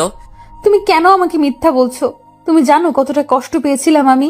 আমি মা হতে পারবো না বলে কষ্ট পাইনি। আমি কষ্ট পেয়েছি তুমি আমাকে ছেড়ে চলে যাবে তাই। খুব কষ্ট হয়েছিল। তুমি জানো না আমি সব সহ্য করতে পারি, কিন্তু তোমাকে হারিয়ে ফেলার কষ্ট সহ্য করতে পারবো না। তুমি বলো আমাকে আর কষ্ট দেবে না? এবার আমিও রিমিকে শক্ত করে জড়িয়ে ধরলাম, আর আমিও কান্না করে দিয়েছি। হয়তো রিমির কান্না আমি সহ্য করতে পারি না, তাই। তুমি ভাবলে কিভাবে যে আমি তোমাকে ছেড়ে থাকতে পারবো? তুমি জানো না তোমাকে কতটা ভালোবাসি আমি। আর আজ যদি আমাদের কোনো সন্তানও না হয়, তাহলে আমরা দুজন সারা জীবন একসাথে থাকবো। আমাদের মাঝে কাউকে আসতে দেব না। এই বলে আমি রিমির কপালে একটা চুমু খেলাম, আর রিমিকে পরম ভালোবাসায় আমার বাহুডোরে জড়িয়ে নিলাম। এই ছাড়ো, আমি এই মাত্র অফিস থেকে আসলাম, এবার একটু ফ্রেশ হয়ে আসি। না, ছাড়বো না। তোমার বুকে আমি এভাবে সারা জীবন থাকতে চাই। গায়ে সব ধুলাবালি ময়লা লেগে আছে, আমি যাবো আর আসবো, শার্টটা চেঞ্জ করে চলে আসবো। না, তুমি চুপচাপ বসে থাকো, কোথাও যেতে দেব না তোমাকে। তুমি সব সময় অফিসে থাকো, সারা দিন কাছে পাই না। আজ পেয়েছি, আজ তোমাকে ছাড়বো না। কি মেয়ে রে বাবা, তবে খুব ভালো লাগে রিমির ভালোবাসাগুলো। সে যখন আহ্লাদি সুরে ছোট ছোট করে কথা বলে, মনে হয় সারা জীবন তার সাথে কথা বলি। এই আমাদের বাবু হবে, তখন আমাদের বাবুটা কোথায় থাকবে? আমাদের মাঝখানে না তোমার ওপাশে? তুমি বলো কোথায় থাকবে? তুমি আমার বাম পাশের বুকে শুয়ে থাকবে, আর আমাদের বাবুটা আমার ডান পাশের বুকে শুয়ে থাকবে, ঠিক আছে? না, ঠিক নেই। আমি তোমাকে কারো ভাগ দেব না। এই পুরো বুকটা আমার। আমি কাউকে তোমার বুকে ঘুমাতে দেব না, এমনকি আমাদের সন্তান কেউ না। কি মেয়ে রে বাবা, নিজের সন্তানকে হিংসা করে? কি বলছো? সে তো আমার সন্তান, আমি তাকে বুকে জড়িয়ে ঘুমাবো না? না বলছি তো, আমি তোমাকে কাউকে ভাগ দেব না। আর আমাদের সন্তানকে দোলনায় রেখে দেব, আর না হয় তোমার মা বাবার কাছে রেখে দিব। কি? আমাদের সন্তান মা বাবার কাছে ঘুমাবে কেন? যদি তুমি আমাকে রেখে আমাদের সন্তানকে আদর করো তাই। তুমি শুধু আমাকে আদর করবে, কথা মনে থাকবে তো? থাকবে। পাগলি একটা, তোমাকে রেখে আমি কাউকে আদর করব না। তারপর আমি রিমিকে সরিয়ে ফ্রেশ হয়ে রাতের খাবার খাচ্ছি, তখন মা বলল, বাবা মেহেদি, তুই এবার আমাদের সাথে চল। তোর নিজের বাড়িতে তুই যাবি। আর রিমের শরীরের অবস্থা খুব একটা ভালো না, তাই বলছি কি, আমাদের সাথে চল। আমি বৌমাকে দেখে রাখবো। তাহলে আম্মু, আমি অফিস থেকে ট্রান্সফার নিয়ে কাল সবাই মিলে যাব। রাতের খাবার খেয়ে আমি আর রিমি রুমে চলে আসলাম। আমি শুয়ে পড়লাম, আর রিমি কিছু কিছু কাজ করে শুতে চলে এলো। তারপর রিমি আমার বুকে মাথা দিয়ে শুয়ে বলল, আমি প্রায় শুনি অনেক মেয়ে মা হতে গিয়ে মারা যায়, আমিও যদি তাদের মধ্যে পড়ি তখন তুমি আমাকে ছাড়া থাকতে পারবে? চুপ, এরকম কথা আর বলবে না। আর তোমার কিছু হবে না, তোমার পাশে আমি সব সময় থাকবো। তুমি কোনো চিন্তা করো না, শুধু আমাকে ভালোবেসে যাও আর আমাদের বাবুটার দিকে খেয়াল রাখো। তারপর রিমি জড়িয়ে ধরে ঘুমিয়ে পড়লাম। সকালে উঠে দেখি রিমি সুন্দর করে বাচ্চাদের মতো গুটিসুটি মেরে আমাকে জড়িয়ে ধরে শুয়ে আছে। মনে হচ্ছে রিমি তার সবচেয়ে নিরাপদ জায়গা পেয়ে গেছে। আমিও আর রিমিকে ডাকলাম না, ডাকলে রিমির ঘুমটা ভেঙে যাবে। কিছুক্ষণ পর রিমির ঘুম ভেঙে গেল, আর আমার দিকে তাকিয়ে দেখে আমি তার দিকে তাকিয়ে আছি। তখন রিমি আমার ঠোঁটে একটা চুমু খেলো, আর দুই গালে দুইটা চুমু দিয়ে উঠে পড়লো। আমি ফ্রেশ হয়ে অফিসে চলে গেলাম। ঝিনাইদহে আমার অফিস, ট্রান্সফার করে চলে আসলাম। আজ রাতেই চলে যাব এখান থেকে। সবাই যে যার ব্যাগ গুছিয়ে নিয়ে রিমির মা বাবার সাথে দেখা করে চলে আসলাম। আজ দীর্ঘ 4 বছর পর নিজের শহরে যাচ্ছি। সবাই মিলে বাসে উঠলাম। মা বাবা এক সিটে আর আমি আর রিমি এক সিটে। রিমিকে জানালার পাশে বসালাম। রিমি আমার হাত জড়িয়ে ধরে বসে আছে। মনে হচ্ছে রিমি ভয় পাচ্ছে। নতুন জায়গায় নতুন লোক, কি হবে সেটা ভেবে মনে হয় কিছুটা নার্ভাস ফিল করছে। রিমি, তুমি নতুন জায়গায় নতুন লোকের মাঝে যাচ্ছ, তুমি নার্ভাস ফিল করছো? না, মোটেই না। তুমি সাথে থাকলে আমি সব জায়গায় যেতে রাজি। শুধু তুমি আমার হাতটা শক্ত করে ধরে রেখো। দেখতে দেখতে আমরা ভেতরের দিকে বাসায় পৌঁছালাম। তারপর আমি একটু ঘুমিয়ে নিলাম। হঠাৎ করে নিচে চেঁচামেচির শব্দ শুনে নিচে এসে দেখি কিছু প্রতিবেশী রিমিকে ঘিরে রেখেছে। সবাই তার চেহারার তারিফ করছে, বলছে, আহ কি সুন্দর মেয়ে, একদম রাজকন্যা। আমি মিট মিট করে হাসছি। এরপর আমি নিচে আসলাম। সবাই আমাকে দেখে ভালো মন্দ জিজ্ঞাসা করছে। আমি সবার প্রশ্নের উত্তর দিলাম। কিছুক্ষণ পর মা নাস্তা করতে ডাকলো। আমরা নাস্তা করে রুমে আসলাম। রিমি, চলো গুছিয়ে নাও, আজ আমাদের শহরটা ঘুরে বেড়াবো। অনেকদিন পর আসছি তো তাই, আর তোমারও শহরটা চেনা হয়ে যাবে। আমরা দুজন বের হয়ে গেলাম। আমি কাল একটা পাঞ্জাবি পরেছি, আর রিমি কাল একটা শাড়ি পরেছে। যখনই আমরা বের হতে যাব তখনই মা ডাকলো। হাতে দেখি একটা থালা। মা কাছে এসে বলল, আমার ছেলে আর মেয়ের দিকে যেন আরো নজর না পড়ে। আসলে যেই দেখবে তারই নজর পড়বে, কারণ আমরা ম্যাচিং করে ড্রেস পরেছি। খুব সুন্দর লাগছে রিমিকে। তারপর আমরা সেই কলেজে আসলাম যেখানে আমি পড়তাম, আর অনিকার সাথে পরিচয় হয়েছিল। সেই বড় আম গাছটা এখনো সেইভাবেই আছে। তারপর আসলাম নদীর পাড়ে। এখানে আমি আর রিমি ঘুরতে আসতাম। আমরা একটা রেস্টুরেন্টে আসলাম। যেই ঢুকতে যাব, আর আমার সামনে চেয়ারে অনিকা বসে আছে, যা আমি কোনোদিন আশা করিনি। তাকে আমার দেখলে কেমন ভয় করে, যেন অনিকার কারণে আমি আবার যদি রিমিকে হারিয়ে ফেলি। আমি এখনো অনিকাকে ঘৃণা করি, প্রচন্ড ঘৃণা করি। তার চেহারা আমার কাছে অসহ্য লাগছে। তারপরে আমি রিমি যে বাইরে চলে আসতে যাব, তখনই অনিকা আমাকে ডাকলো। আমি না শোনার ভান করে রিমিকে নিয়ে চলে আসতে যাব, তখনই অনিকা আমার সামনে এসে দাঁড়ালো। আপনি এরকমভাবে আমাদের পথ আটকালেন কেন? কি চান আপনি? প্লিজ মেহেদি, আমার কথাটা শোনো একবার। শুধু একটা কথা বলবো, তারপর আর তোমাকে কোনো দিন ডিস্টার্ব করবো না। বলেন, কি বলবে? আমি জানি তোমার সাথে আমি কত বড় অন্যায় করেছি। আমার জন্য তুমি অনেক কষ্ট পেয়েছো। আমার জন্য তুমি এত বছর তুমি তোমার আপনজনের অবহেলা পেয়েছো। আমি জানি তুমি আমাকে অনেক ঘৃণা করো, আমাকে তুমি একদমই সহ্য করতে পারো না। কিন্তু আমি যদি সেদিন একটু সাহস দেখাতাম, তাহলে হয়তো রিমির জায়গায় আমি থাকতাম। কিন্তু আমার কপালটাই খারাপ, আমি তোমাকে এখনো আগের মতো ভালোবাসি। তবে তুমি চিন্তা করো না, আমি তোমাদের মাঝে দেওয়াল হয়ে দাঁড়াবো না। শুধু আমাকে একবার ক্ষমা করে দাও। আমি তোমার ভালোবাসা নিয়ে দূরে সরে যাব, আর কোনোদিন তোমার সামনে আসবো না। এই বলে অনিকা কান্না করতে করতে চলে গেল। আমি আর রিমি ওখান থেকে চলে আসতে যাব, তখনই দেখি আনিকার বড় ভাই সেখানে দাঁড়িয়ে আমার দিকে রাগে দৃষ্টিতে তাকিয়ে আছে। মনে হয় আমাকে একা পেলে চিবিয়ে খেয়ে ফেলতো। আমি তাড়াতাড়ি ওখান থেকে চলে আসলাম।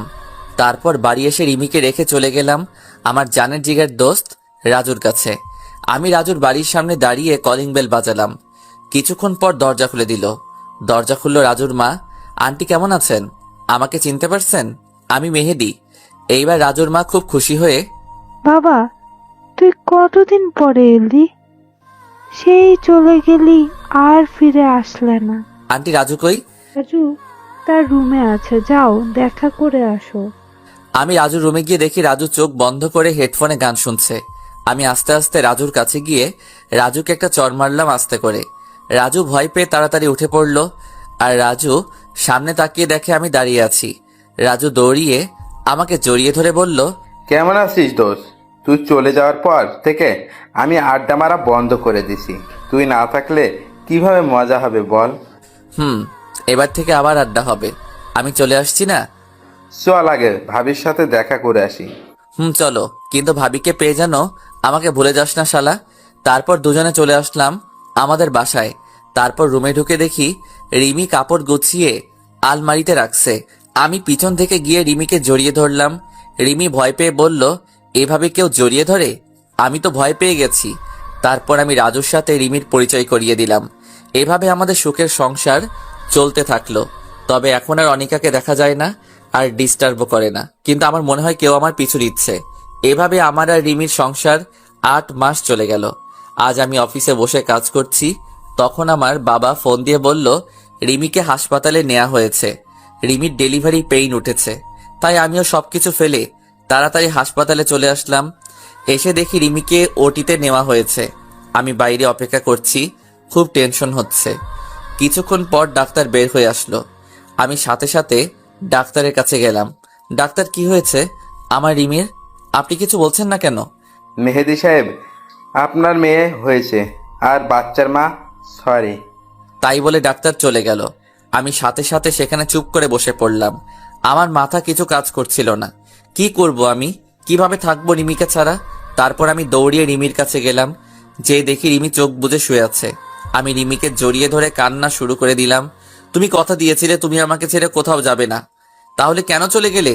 আমি কিভাবে বাঁচবো তোমাকে ছাড়া? আমি রিমিকে জড়িয়ে ধরে কান্না করছি।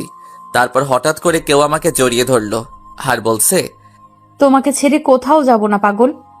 এবার চোখ খুলে তাকিয়ে দেখি রিমি আমাকে জড়িয়ে ধরে আছে। আর রিমি আমার দিকে তাকিয়ে মিটমিট করে হাসছে। তারপর আমি রিমিকে শক্ত করে জড়িয়ে ধরে রাখলাম। আর কোনোদিন রিমিকে হারিয়ে যেতে দেব না। তারপর রিমিকে এক ঝাটকায় সরিয়ে দিয়ে বললাম, তুমি আমার সাথে এরকম অভিনয় করলে কেন? তুমি আমাকে কষ্ট দিয়ে খুব মজা পাও, তাই না? তুমিও একদিন আমার সাথে মজা করেছিলে, মনে আছে? আমিও সেদিন অনেক কান্না করেছিলাম, তাই আজকে আমি প্রতিশোধ নিলাম। এরকম মজার কোনোদিন করবে না তুমি। জানো কত কষ্ট পেয়েছি। তারপর আমার রাজকন্যাকে কোলে নিয়ে বললাম, দেখেছো, আমি বলেছিলাম না আমাদের তোমার মতো একটা রাজকন্যা হবে? তারপর আমার রাজকন্যাকে একটা চুমু দিয়ে রিমির কপালে একটা চুমু দিলাম। কিছুদিন পর আমি রিমিকে হাসপাতাল থেকে বাসায় নিয়ে আসলাম। তারপর রাতে ঘুমাতে গিয়ে রিমির পাগলামি রেখে আমি না হেসে পারলাম না। রিমি আমাদের মেয়েকে নিয়ে বাইরে যাচ্ছে। তখন আমি বললাম, এই জিনাতকে কোথায় নিয়ে যাচ্ছ? কেন? আব্বু আম্মুর কাছে রেখে আসতে যাচ্ছি। না, তুমি আমার মেয়েকে আমার পাশে রাখো। আমাদের মাঝখানে আমার মেয়ে থাকবে। রিমি এবার রেগে বলল, কি বললে? তোমাকে আমি প্রথমে বলেছিলাম না তোমার আমার মাঝে কেউ থাকবে না, এমনকি আমাদের সন্তানও না। তোমার বুকে মাথা না রাখলে আমার ঘুম আসে না, তুমি জানো না? ওকে, তাহলে তুমি মাঝখানে থাকো আর জিনাতকে তোমার ওই পাশে রাখো। তারপর রিমি আমার পাশে শুয়ে পড়লো আর জিনাত রিমির পাশে শুয়ে পড়লো। তারপর রিমিকে জড়িয়ে ধরে ঘুমিয়ে পড়লাম। সকালে উঠে ঘুম থেকে উঠে ফ্রেশ হয়ে নাস্তা করে রিমির কপালে আর আমার ছোট পরিটার কপালে একটা চুমু দিয়ে অফিসে চলে আসলাম। আজ অফিসে কিছু কর্মচারী নিয়োগ হবে। আমি আমার ডেস্কে বসে আছি, তখন আমাদের ম্যানেজার একটা মেয়ের সাথে পরিচয় করিয়ে দিল আর বলল, আজ থেকে এ তোমার আন্ডারে কাজ করবে। মেয়েটির নাম তনিমা। তনিমার দেখতে বেশ সুন্দরী, তবে আমার রিমির থেকে বেশি না। আমি তনিমার সাথে পরিচয় হয়ে নিয়ে তনিমার কাজ বুঝিয়ে দিয়ে নিজের ডেস্কে এসে বসলাম। আমার ডেস্ক থেকে তনিমার ডেস্ক দেখা যায়। কিছুক্ষণ পর তনিমার দিকে তাকিয়ে দেখি তনিমা আমার দিকে এক দৃষ্টিতে তাকিয়ে আছে। আমি এসব দেখে মনোযোগ না দিয়ে আমার কাজ করতে থাকলাম। এভাবে আমার রিমির আর আমার ছোট পরিটার সংসার চলতে থাকলো। আজ আমার মেয়ের বয়স 1 বছর। এই 1 বছরে রিমির আর আমাদের মেয়ে জিনাতের পাগলামি দেখে কিভাবে যে সময় চলে গেল। আর এদিকে অফিসে তনিমা এখন আমার দিকে সব সময় তাকিয়ে থাকে। কারণে অকারণে আমার সাথে আমার ডেস্কে আসে। আজ অফিস থেকে বাড়ি আসতে যাব, তখন তনিমা আমাকে কফি খাওয়ার জন্য বলল। আমিও মানা করতে পারলাম না। সব সময় অফিস বাড়ি করতে করতে আমারও কেমন অধৈর্য হয়ে গেছে, তাই আমিও রাজি হয়ে গেলাম। কফি শপ থেকে তনিমাকে বিদায় দিয়ে আমি বাড়ি চলে আসলাম। Calling bell বাজালাম। কিছুক্ষণ পর আমার মা দরজা খুলে দিল। আমি বেশ অবাক হলাম, কারণ এই পর্যন্ত প্রতিদিন রিমি দরজা খুলে দেয়। মা, তুমি দরজা খুলছো কেন? রিমি কই? রিমি উপরে আছে, মনে হয় শুয়ে আছে, তাই আমি দরজা খুলে দিলাম। আমি উপরে গিয়ে দেখি জিনাত ঘুমিয়ে আছে। বেশ অবাক হলাম, কারণ আমি আসার আগে কোনোদিন রিমি জিনাতকে ঘুমাতে দেয় না। আর রিমিকে কোথাও দেখা যাচ্ছে না। সব জায়গায় খুঁজলাম কিন্তু পেলাম না। এবার আমি ছাদে উঠে দেখি রিমি ছাদের এক কোণায় চুপটি করে দাঁড়িয়ে আছে। আমি রিমিকে ডাক দিলাম। রিমি আমার ডাক শুনে রিমি তাড়াতাড়ি করে তার চোখ মুছে দিল। কি ব্যাপার, তুমি এত রাতে ছাদে কেন? তাই বলে রিমিকে আমার দিকে ফিরালাম। দেখি রিমির চোখ লাল হয়ে আছে, মনে হয় কান্না করেছে। না, আমার কিচ্ছু হয়নি, চলো নিয়ে চলো। এই বলে রিমি আগে আগে নিচে নেমে গেল। মেহেদি বেশ অবাক হলো, কারণ আমি অফিস থেকে বাড়ি আসলে আগে রিমি আমাকে জড়িয়ে ধরে আমার গালে একটা চুমু দেয়। কিন্তু আজ রিমির কি হলো যে সব ভুলে গেছে? রাতে সবাই একসাথে খেয়ে যখন ঘুমাতে যাব, তখন দেখি রিমি ওই পাশে শুয়ে আছে আর জিনাত আমাদের মাঝখানে শুয়ে আছে। আমি রিমির এমন পরিবর্তন দেখে খুব অবাক হলাম। কি হয়েছে রিমি তোমার? তুমি আজ ওপাশে শুয়ে পড়লে কেন? না, কিচ্ছু হয়নি, এমনি ভালো লাগছে না, তাই এদিকে শুয়ে পড়লাম। তাই বলে রিমি অন্যদিকে মুখ করে শুয়ে পড়ল। আমি বেশ অবাক হলাম, কারণ রিমি এই পর্যন্ত যতবারই মন খারাপ হয় ততবারই আমাকে জড়িয়ে ধরে ঘুমাতো। তবে আজ কি হলো রিমির? এভাবে আমার সারা রাত ঘুম আসলো না। সকালে ঘুম থেকে উঠে দেখি রিমি পাশে নেই। রিমি এরকম করছে কেন? আমাকে অবহেলা করছে কেন? আমাকে এড়িয়ে চলছে কেন? কি হয়েছে রিমির? তাই বলে আমি ফ্রেশ হতে চলে গেলাম। তারপর নাস্তা করে অফিসে যাব, তখন রিমি আমার কাছে এসে আমাকে জড়িয়ে ধরে চুমু খায়। কিন্তু আজ কেন আসলো না? আমি কিছুই বুঝতে পারছি না। আমি রিমিকে ডাক দিলাম কিন্তু কোনো সারা শব্দ নেই। তাই আমি কিচেনে গেলাম, গিয়ে দেখি রিমি রান্না করছে। কি হলো, তুমি শুনতে পারছো না? তোমায় কখন থেকে ডাকছি, শুনতে পারছো না? দেখছো না কাজ করছি, তাও আবার এত ডাকার কি হলো? আমার বুকের মধ্যে কেমন একটা ব্যথা হয়ে উঠল রিমির এমন ভাবে কথা শুনে। রিমি আমার সাথে এমন ভাবে কথা বলছে কেন বুঝতে পারছি না। তারপর নাস্তা না করে অফিসে চলে আসলাম। আমার কোনো কাজে মন বসছে না। রিমির মাঝে কেন এমন পরিবর্তন হলো, খুব খারাপ লাগছে আমার। তখন দেখি তনিমা আসলো আমার ডেস্কে। কি ব্যাপার মেহেদি সাহেব, এমন মন খারাপ কেন? মুখটা মলিন করে বসে আছেন। না, কিছু হয়নি, এমনি বসে আছি। কিছু বলবেন? না কিছু না, আপনি মুখ কালো করে বসে আছেন তাই জিজ্ঞেস করলাম। আপনার যেহেতু মন খারাপ, তাই চলেন বিকালে নদীর পাড় থেকে ঘুরে আসি, মনটা ভালো হয়ে যাবে। আসলে অনেকদিন কোথাও ঘুরতে যাওয়া হয় না। ওকে, তাহলে অফিস শেষে নদীর পাড়ে ঘুরতে যাবা নেই? তাই বলে তনিমা চলে গেল আর আমি আমার কাজে মন দিলাম। আমি দুপুরে লাঞ্চের জন্য অপেক্ষা করছি, কিন্তু রিমি এখন আমাকে ফোন কেন করলো না? আগে যতক্ষণ না আমি লাঞ্চ করব ততক্ষণ রিমি ফোন দিয়েই যাবে। কিন্তু আজ কি হলো রিমির? রিমির এমন পরিবর্তন আমি মেনে নিতে পারছি না। আমি আর দুপুরে লাঞ্চ করলাম না।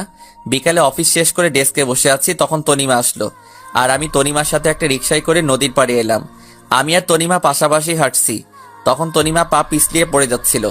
আমি কোনোভাবে তাকে ধরে ফেলে আর রিমিও আমার গলা জড়িয়ে ধরে রাখে। তারপর তনিমাকে সরিয়ে আরো কিছুক্ষণ ঘরে যে যার বাড়ি চলে আসলাম। আমি আমার বাড়ির সামনে দাঁড়িয়ে কলিং বেল বাজালাম, কিন্তু এত দেরি তো কোনোদিন হয় না। কিছুক্ষণ পর আম্মু এসে দরজা খুলে দিল। আমি আবার কালকের মতো অবাক হলাম। আমি আম্মুর সাথে কথা বলে উপরে চলে আসলাম। এসে দেখি আমাদের মেয়ে জিনাত নিচে ঘুমিয়ে আছে, আর রিমি বিছানায় এক কোণায় বসে বসে মাথা নিচু করে কান্না করছে। আমি তাড়াতাড়ি করে জিনাতকে বিছানায় শুইয়ে দিলাম। তারপর রিমির কাছে গেলাম। রিমি, তুমি কাঁদছো কেন? আর জিনাত নিচে শুয়ে আছে কেন? জিনাতের তো ঠান্ডা লাগবে। আর কি হয়েছে তোমার?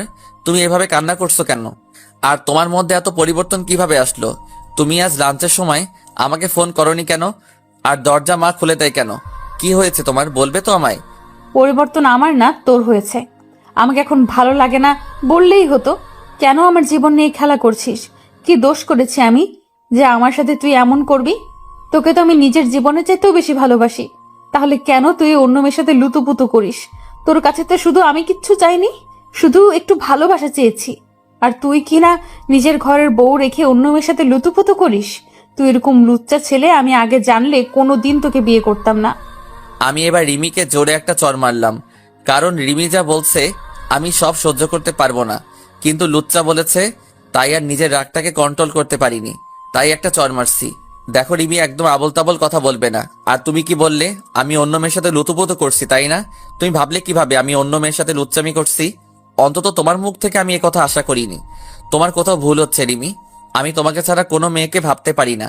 আর তুমি বলছো আমাকে আর ভালো না লাগলে ছেড়ে দাও। আমি একদম আবোল তাবোল কথা বলছি না। আমি যা বলছি সব সত্যি কথা। এখন উচিত কথা বলছি তো, তাই গায়ে লাগছে, তাই না? যদি আমাকে আর ভালো না লাগে তাহলে আমাকে ডিভোর্স দিয়ে সেই মেয়েকে বিয়ে করে নাও।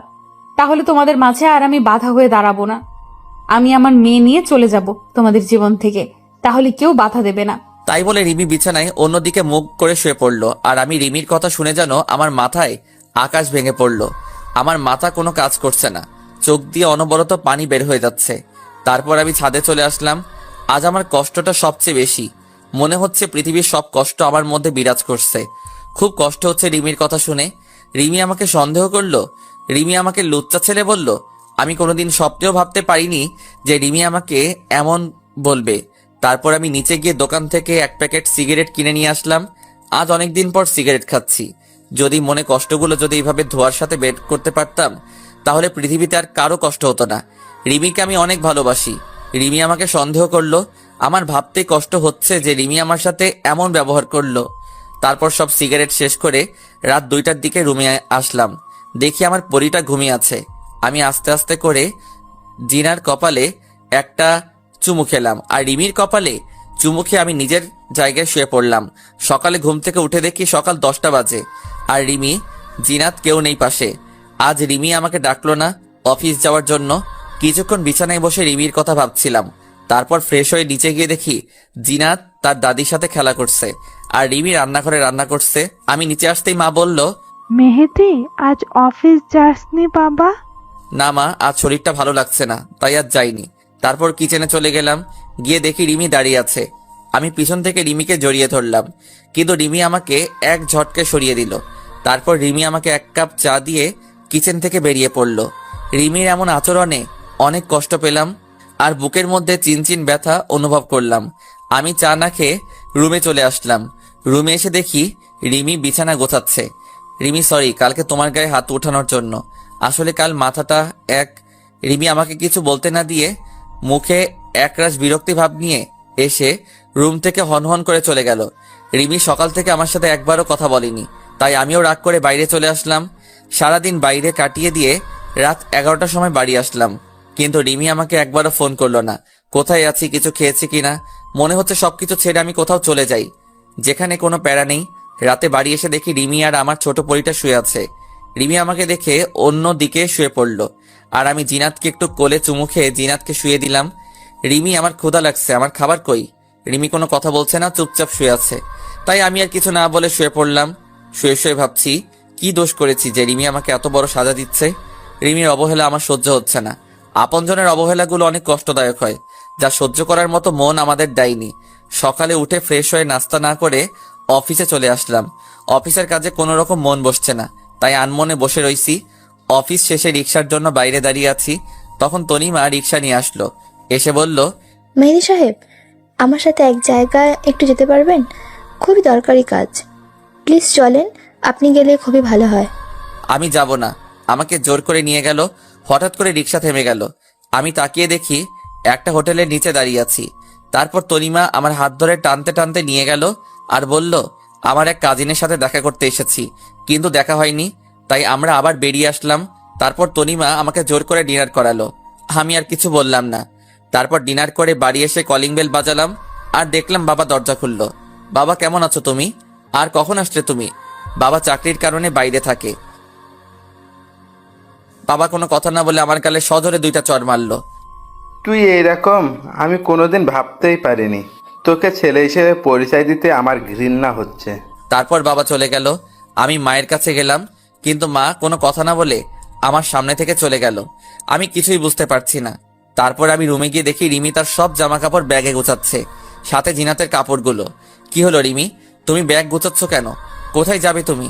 আর কি হয়েছে, তুমি কান্না করছো কেন? কি হয়েছে শুনতে চাও? তুমি সব কিছু জেনেও নাটক করছো। তুমি আমার সাথে নাটক করেছো, তুমি আমাকে ধোকা দিয়েছো। তোমার মতো একটা ধোকাবাজ ছেলের সাথে আমি আর থাকতে চাই না। আমি আজই চলে যাচ্ছি। তুমি আমাকে একবার বলতে পারতে আমাকে তোমার পছন্দ না। আমি হাসি মুখে চলে যেতাম তোমার জীবন থেকে।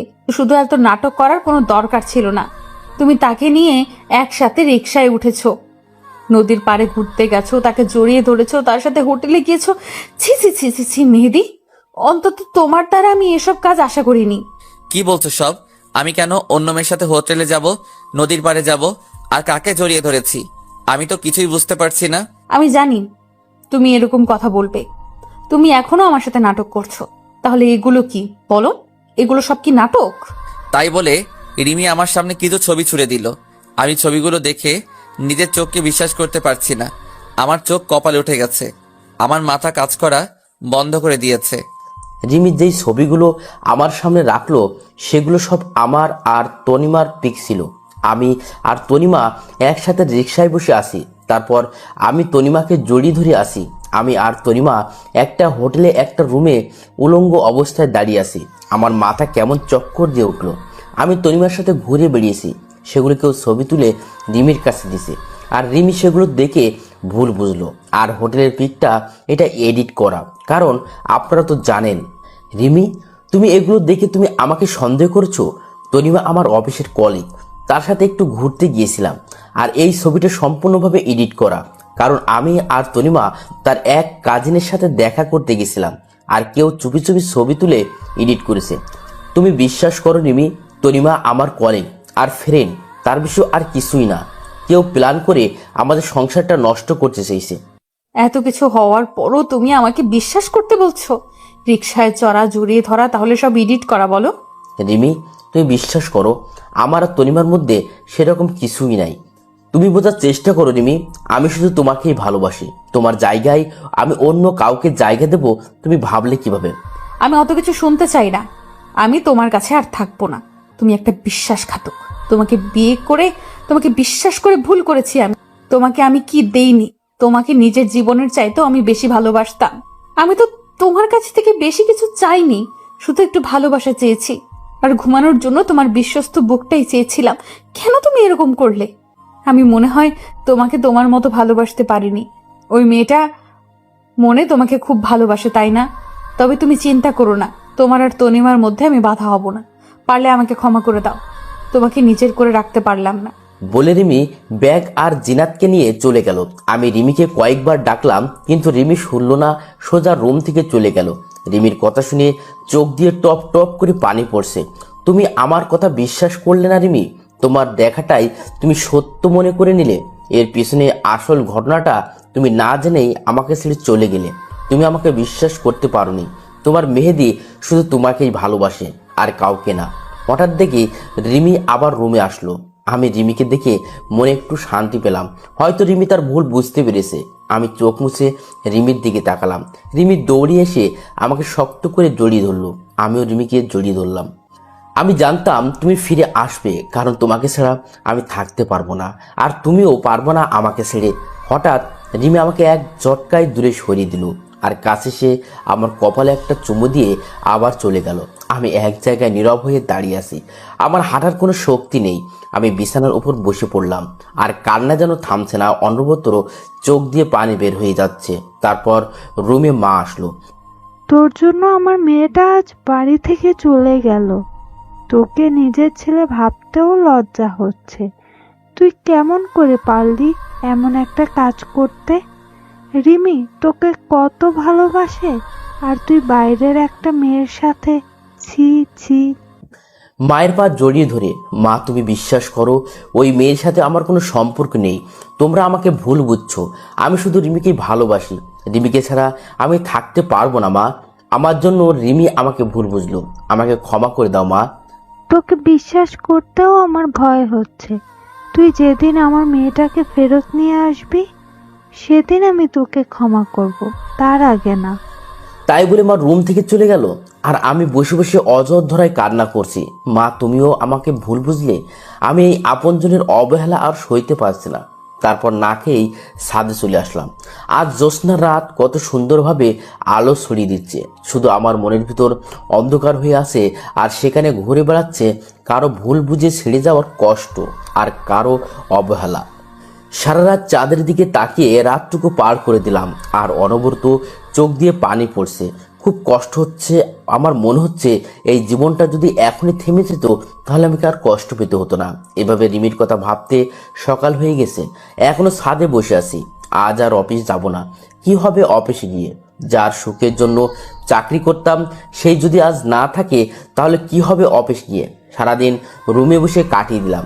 কাল সকাল থেকে কিছু খাওয়া হয়নি, তাই বিকেলের সময় একটু নিচে গিয়ে দেখি মা বসে আছে।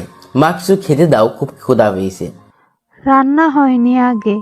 তুই আমার মেয়েটাকে নিয়ে আসবি, তারপর তুই এই বাড়ির খাবার পাবি, তার আগে না। আমি আমার রুমে চলে আসলাম। খুব কষ্ট হচ্ছে মার কথা শুনে। অনেক শূন্য শূন্য লাগছে রিমিকে ছাড়া। রিমিকে ছাড়া আমার জীবন শূন্য। রিমিকে আমার কাছে ফিরে নিয়ে আসতেই হবে। আমি তখনই শার্ট প্যান্ট চেঞ্জ করে বাইরে বেরিয়ে আসল উদ্দেশ্যে রিমিদের বাড়িতে আগে কিছু খেয়ে নিতে হবে। তাই একটা রেস্টুরেন্টে গিয়ে কিছু খাবার খেয়ে চলে আসলাম বাস স্ট্যান্ডে। একটা টিকিট কাটলাম ঝিনাইদহ টু চাঁদপুর। কিছুক্ষণ পর বাস চলে আসলো। আমি বাসে উঠে বসে পড়লাম। বাস চলতে থাকলো, আর আমি রিমির কথা ভাবতে ভাবতে কখন যে ঘুমিয়ে পড়েছি নিজেই জানি না। হঠাৎ বাসের হেলপারের কথায় ঘুম ভেঙে গেল। চাঁদপুরে চলে এসেছি, আমার সেই পরিচিত শহর যেখানে রিমির ভালোবাসা পেয়েছিলাম। আমি হাঁটতে হাঁটতে রিমিদের বাসার সামনে চলে এসেছি। রিমিদের বাসায় কলিং বেল বাজলাম। কিছুক্ষণ পর রিমি মা দরজা খুলে দিল। বাবা মেহেদি, তুমি এখন এই সকালবেলা? তারপর আমি সালাম দিয়ে ভালো মন্দ জিজ্ঞাসা করলাম। রিমির মার সাথে কিছু কথা বলে আমি রিমির রুমে গিয়ে দেখি রিমি হাঁটু ভাঁজ করে মাথা নিচু করে বসে আছে। আমি রিমিকে ডাক দিলাম। রিমি মাথা তুললো। আমি রিমিকে দেখে রীতিমতো ভয় পেয়ে গেছি। রিমির চোখ লাল হয়ে আছে, আর চোখ দুটা ফুলে আছে, আর আমার ছোট রাজকন্যা বিছানায় ঘুমিয়ে আছে। তুমি এখানে কি করতে এসেছো? তোমার মতো একটা বিশ্বাসঘাতকের সাথে আমার কোনো সম্পর্ক নেই। কেন এসেছো তুমি এখানে? তোমাকে নিয়ে যেতে এসেছি রিমি। তুমি প্লিজ চলো আমার সাথে। তোমাকে ছাড়া আমার জীবনটা একদম শূন্য শূন্য লাগছে। কাল সারা রাত ঘুমাইনি, তুমি পাশে ছিলে না তাই। কাল সারাদিন কোনো খাবার খাইনি, শুধু তুমি পাশে নাই। প্লিজ চলো আমার সাথে। তোমাকে ছাড়া জীবনটা কেমন অসম্পূর্ণ লাগছে। আজ সারাদিন তোমার কথা ভেবেছি, তুমি কখন ফিরে আসবে আমার কাছে। প্লিজ তুমি চলো আমার সাথে। আমি তোমার কোনো কথা শুনতে চাই না। তোমার কোনো কথা বিশ্বাস করি না। কেন? তোমার তো খুশি হওয়ার কথা। তোমার আর ওই মেয়েটার মধ্যে কোনো রিমি নামে কেউ বাধা নেই। আর তুমি কেন এসেছো এখানে? তুমি এখনই চলে যাবে এই বাড়ি থেকে। আমি রিমির হাত ধরে বললাম, প্লিজ রিমি, তুমি একবার চলো আমার সাথে। আমাকে তুমি একবার বিশ্বাস করো। তোমাকে ছাড়া আমি থাকতে পারবো না। তোকে কতবার বলবো তোর মতো একটা বিশ্বাসঘাতকের সাথে আমার কোনো সম্পর্ক নেই। তুই স্বামী নামে কলঙ্ক। তোর স্বামী হওয়ার কোনো যোগ্যতা নেই। তুই আর কোনোদিন আমার সামনে আসবি না। আর যদি কোনোদিন তোর ওই নোংরা চেহারা আমাকে দেখাবি না। যদি আবার আমার সামনে আসিস তাহলে আমার আর আমার মেয়ের মরা মুখ দেখবি। আমার বিশ্বাস হচ্ছে না রিমি আমাকে চড় মারলো। আমার চোখ দিয়ে অযোধ্যায় পানি বের হচ্ছে।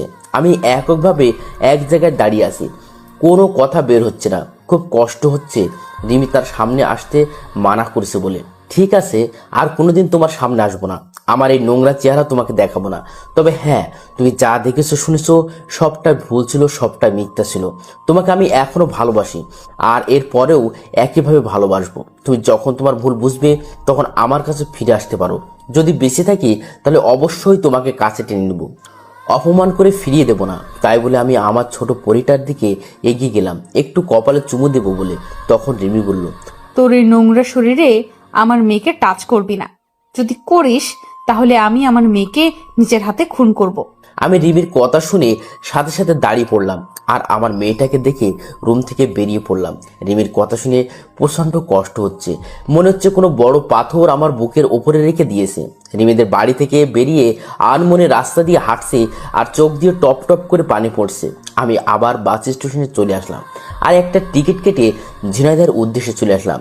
বাড়ি যেতে খুব কষ্ট হচ্ছে, কারণ রিমির সব স্মৃতি রয়েছে এ বাড়িতে। আর মাকে কি জবাব দিব যে তার বৌমাকে ফিরিয়ে নিয়ে আনতে পারেনি। বাড়ি এসে কলিং বেল বাজলাম। কিছুক্ষণ পর মা এসে দরজা খুলে দিল। মা আমার পিছন থেকে তাকিয়ে দেখলো রিমি নেই। তাই মা কোনো কথা না বলে রাগ করে চলে গেল। আমিও আর কিছু বললাম না, নিজের রুমে গিয়ে সারাদিন বসে থাকলাম। কিন্তু মা একটা বারও খোঁজ নিতে এলো না। আমিও আর কষ্ট সহ্য করতে পারছি না। রিমির স্মৃতিগুলো আমাকে সব সময় কাজে দিচ্ছে। তাই আমি ডিসিশন নিলাম আমি আর এদেশে থাকবো না। সেখানে রিমি আমাকে ভুল বুঝে চলে গেল। আর বাড়িতে যতদিন রিমিকে ফিরিয়ে না আনবো ততদিন না আমার সাথে কথা বলবে না। তাই সবাইকে রেখে বিদেশ চলে যাব। তাহলে আমার এই নোংরা চেহারা রিমিকে আর দেখতে হবে না। আর মা আমার সাথে কথা বলবে না, সেই কষ্টটা ভুলে থাকার জন্য আমাকে বিদেশ চলে যেতে হবে। আমি পরের দিন বিদেশ যাওয়ায় কাগজপত্র জমা দিলাম। 2-1 দিন পর পাসপোর্ট চলে আসবে। আজ চলে যাচ্ছি সব মায়া ত্যাগ করে।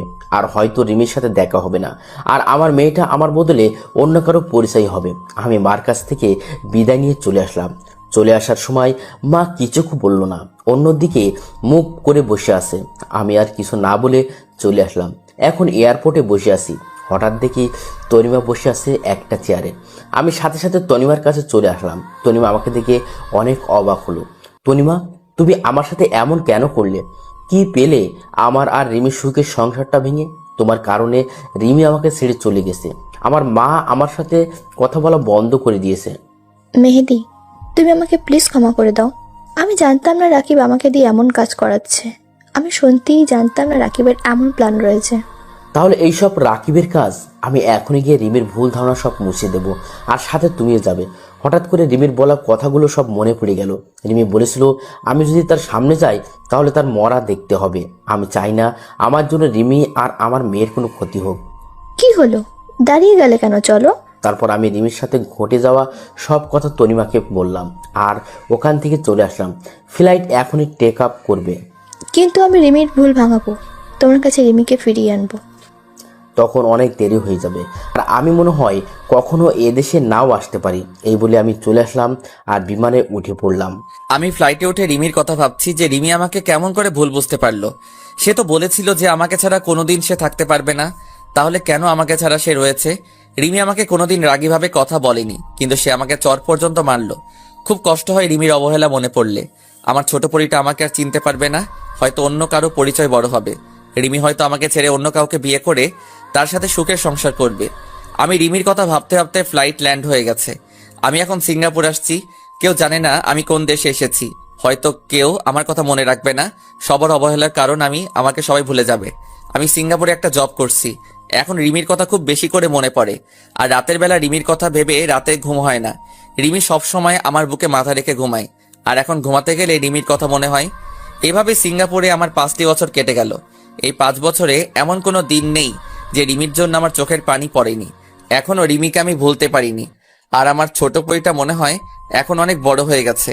এখন হয়তো আমাকে আর চিনে না বা আমার কোনো অস্তিত্ব নেই। আমি এই কয়টা বছরে দেশের কারোর সাথে যোগাযোগ করিনি, এমনকি আমার মা বাবার সাথেও না। এই কয়দিন মা বাবার কথা খুব বেশি মনে পড়ছে, আর মা বাবাকে এক নজর দেখতে ইচ্ছা করছে। তাই আমি সিদ্ধান্ত নিলাম যে আমি 2 মাসের ছুটিতে দেশে যাব। আমি আজ দেশে ফিরছি, অন্যরকম একটা ফিলিংস কাজ করছে। দেশে গিয়ে সবাই আমাকে চিনতে পারবে তো। এইমাত্র ফ্লাইট টেক অফ করলো। আমি 5 বছর পর দেশের মাটিতে পা রাখলাম। আমি একটা বাসে করে আমার নিজের শহর ঝিনাইদহে চলে আসলাম। সবকিছু কেমন পাল্টে গেছে এই 5 বছরে। তারপর আমার বাসার সামনে চলে আসলাম, কলিং বেল চাপলাম। কিছুক্ষণ পর দরজা খুলে একটা ছোট মেয়ে দরজা খুলে দিল। আমি একভাবে মেয়েটির দিকে তাকিয়ে আছি। মেয়েটির চোখগুলো একদম আমার ছোট পরিটার মতো লাগছে, আর মেয়েটি আমার দিকে কেমন অবাক দৃষ্টিতে তাকিয়ে আছে। মামুনি, কে তুমি? আর এই বাড়িতে কি করছো? আমার নাম জিনাত, আর এটা আমার দাদুর বাড়ি। তুমি আমার আব্বু, তাই না? তোমাকে আমি ছবিতে দেখেছি। তোমার ছবি আমার মা বুকে নিয়ে প্রতি রাতে কান্না করে। আম্মুর কান্না দেখে আমারও খুব কান্না আসে। আমি মেয়েটির মুখে জিনাত নাম শুনে আমার বুকটা কেমন চিনচিন ব্যথা হয়ে উঠল। আমার মনটা খুশিতে ভরে গেল। আমার মেয়েকে আমি ফিরে পেয়েছি। আমি জিনাতকে বুকে জড়িয়ে নিয়ে অঝোর ধারায় কান্না করে দিলাম। আব্বু, তুমি আমাকে রেখে আর কোনোদিন যাবে না তো? তোমার সাথে খুব কথা বলতে ইচ্ছে করে, তোমার সাথে ঘুরতে ইচ্ছে করে। তুমি আমাকে রেখে আর কোনো জায়গায় যাবে না। আমি সামনে তাকিয়ে দেখি আমার মা দাঁড়িয়ে আছে। আমি জিনাতকে ছাড়িয়ে আম্মুর কাছে গেলাম আর আম্মুকে জড়িয়ে ধরে হাউমাউ করে কান্না শুরু করে দিলাম। কোথায় ছিলি বাবা? তুই আমাদের উপর রাগ করে চলে গেলি আর আজ ফিরে আসলি। তোর কি এই মাটার কথা মনে পড়ে না? মনে পড়ে মা, সব সময় তোমাদের কথা মনে পড়ে, কিন্তু কি করব বলো, মা আসার সময় হয়নি। মা, এটা আমার সেই ছোট পরিটা। তোর মেয়ে আর আমার দাদু ভাই। মা, রিমি কেমন আছে? আর রিমি কোথায় মা? তুই চলে যাবার পরের দিন রিমি এখানে এসে তোকে না পেয়ে মেয়েটা খুব কান্না করেছে। রিমি উপরের রুমে আছে। যা নিজের রুমে যা, ফ্রেশ হয়ে নিয়ে খাবার খেতে আয়। আমি জিনাতের কপালে একটা চুমু খেয়ে আমি সেই পুরনো রুমে চলে আসলাম, যেখানে আমার আর রিমির সুখের দিনগুলো কাটিয়েছিলাম।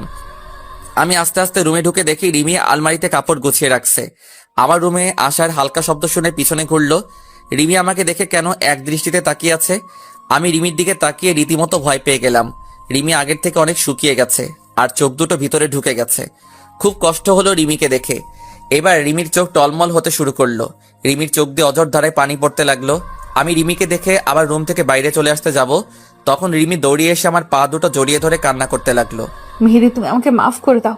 আমি তোমাকে ভুল বুঝে তোমাকে অনেক কষ্ট দিয়েছি।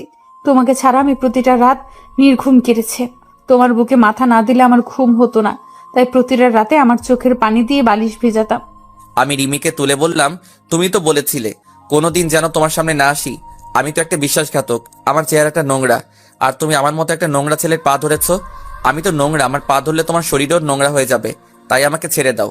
রিমি এবার কোনো কথা বলছে না, চুপ করে মাথা নিচু করে দাঁড়িয়ে আছে, আর চোখ দিয়ে টপ টপ করে পানি পড়তে থাকলো। আমি ব্যাগটা রেখে ফ্রেশ হতে চলে গেলাম। আমি ফ্রেশ হয়ে এসে দেখি রিমি সেই একই জায়গায় মাথা নিচু করে দাঁড়িয়ে আছে। আমি কোনো কথা না বলে নিচে চলে আসলাম খাবার খেতে। আমি, মা আর জিনাত খেতে বসলাম। জিনাতকে আমার পাশে বসিয়ে দিলাম। আমি খাচ্ছি আর জিনাতকে খাইয়ে দিচ্ছি। রিমি আসলো আর আমি খাবার টেবিল থেকে উঠে পড়লাম। তারপর আমি রুমে এসে শুয়ে আছি। তখন জিনাত আসলো। জিনাত আমার পাশে শুয়ে পড়লো আমাকে জড়িয়ে ধরে। কিছুক্ষণ পর রিমি এসে আমার পাশে শুতে গেল, আর তখনই আমি সরে গিয়ে জিনাতকে মাঝখানে রাখলাম। রিমি আমার দিকে কেমন মলিন দৃষ্টিতে তাকিয়ে রইল। মনে হচ্ছে এখনই চোখ দিয়ে টপ টপ করে পানি পড়বে। তারপর আমরা ঘুমিয়ে পড়লাম। সকালে উঠে দেখি রিমি বিছানায় নেই। আমি ফ্রেশ হয়ে নাস্তা করে বাইরে ঘুরতে বের হলাম, উদ্দেশ্য রাজুর বাড়ি। আমি রাজুর বাসায় গিয়ে রাজুর সাথে দেখা করলাম। রাজু আবার বিয়ে করেছে। আমরা সারাদিন আড্ডা দিয়ে বাড়ি চলে আসলাম। আমি বাড়ি আসার সাথে সাথে আমার ছোট পরিটা আমাকে জড়িয়ে ধরলো। আমি রিমির সাথে একটা কথাও বলিনি। অবশ্য কয়েকবার রিমি আমার সাথে কথা বলার চেষ্টা করেছে, আমি এড়িয়ে গেছি।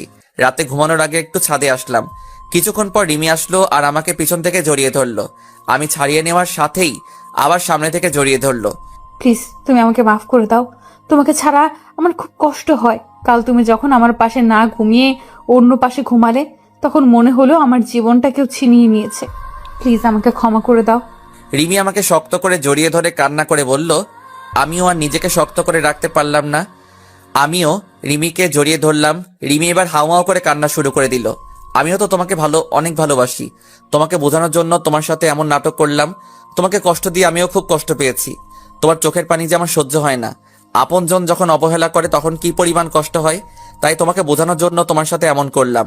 তারপর রিমির কপালে একটা চুমু দিয়ে নিচে আসতে যাব, তখন রিমি বলল আমাকে কোলে করে নিয়ে যেতে হবে। আমি কিছু না বলে রিমিকে কোলে তুলে নিলাম, আর রিমি আমার গলা জড়িয়ে ধরে রাখলো। তারপর রুমে এসে বিছানায় শুয়ে পড়লাম। তখন জিনাত এসে বলল, আব্বু, তুমি আমাকে রেখে শুয়ে পড়লে? তোমার সাথে আর কথা নেই। মামুনি, তোমাকে রেখে আমি কখনো ঘুমাতে পারি? আসো মামুনি। তাই বলে জিনাত আমাকে জড়িয়ে ধরে শুয়ে পড়ল। এবার আমি রিমির দিকে তাকিয়ে দেখি রিমি রেগে চোখ লাল হয়ে আছে। রিমি এবার রেগে জিনাতকে ছাড়িয়ে রিমি আমাকে জড়িয়ে ধরল। এদিকে জিনাত কান্না শুরু করে দিল। আর জিনাত তার মাকে ছাড়িয়ে আমাকে জড়িয়ে নিল। এখন মামের মাঝখানে আমি পড়ে গেছি। আগে একটা বাচ্চা সামলাতে হয়রানি হতো, আর এখন 2টা বাচ্চা সামলাতে আমার যে কি হবে আমি নিজেই জানি না। তারপর জিনাত আমার বুকের ডান পাশে আর রিমি আমার বুকের বাম পাশে মাথা দিয়ে শুয়ে পড়ল। আমাদের আবার সুখের সংসার ফিরে এসেছে। এখন মামের পাগলামি দেখতে দেখতে আমার দিন কেটে যায়।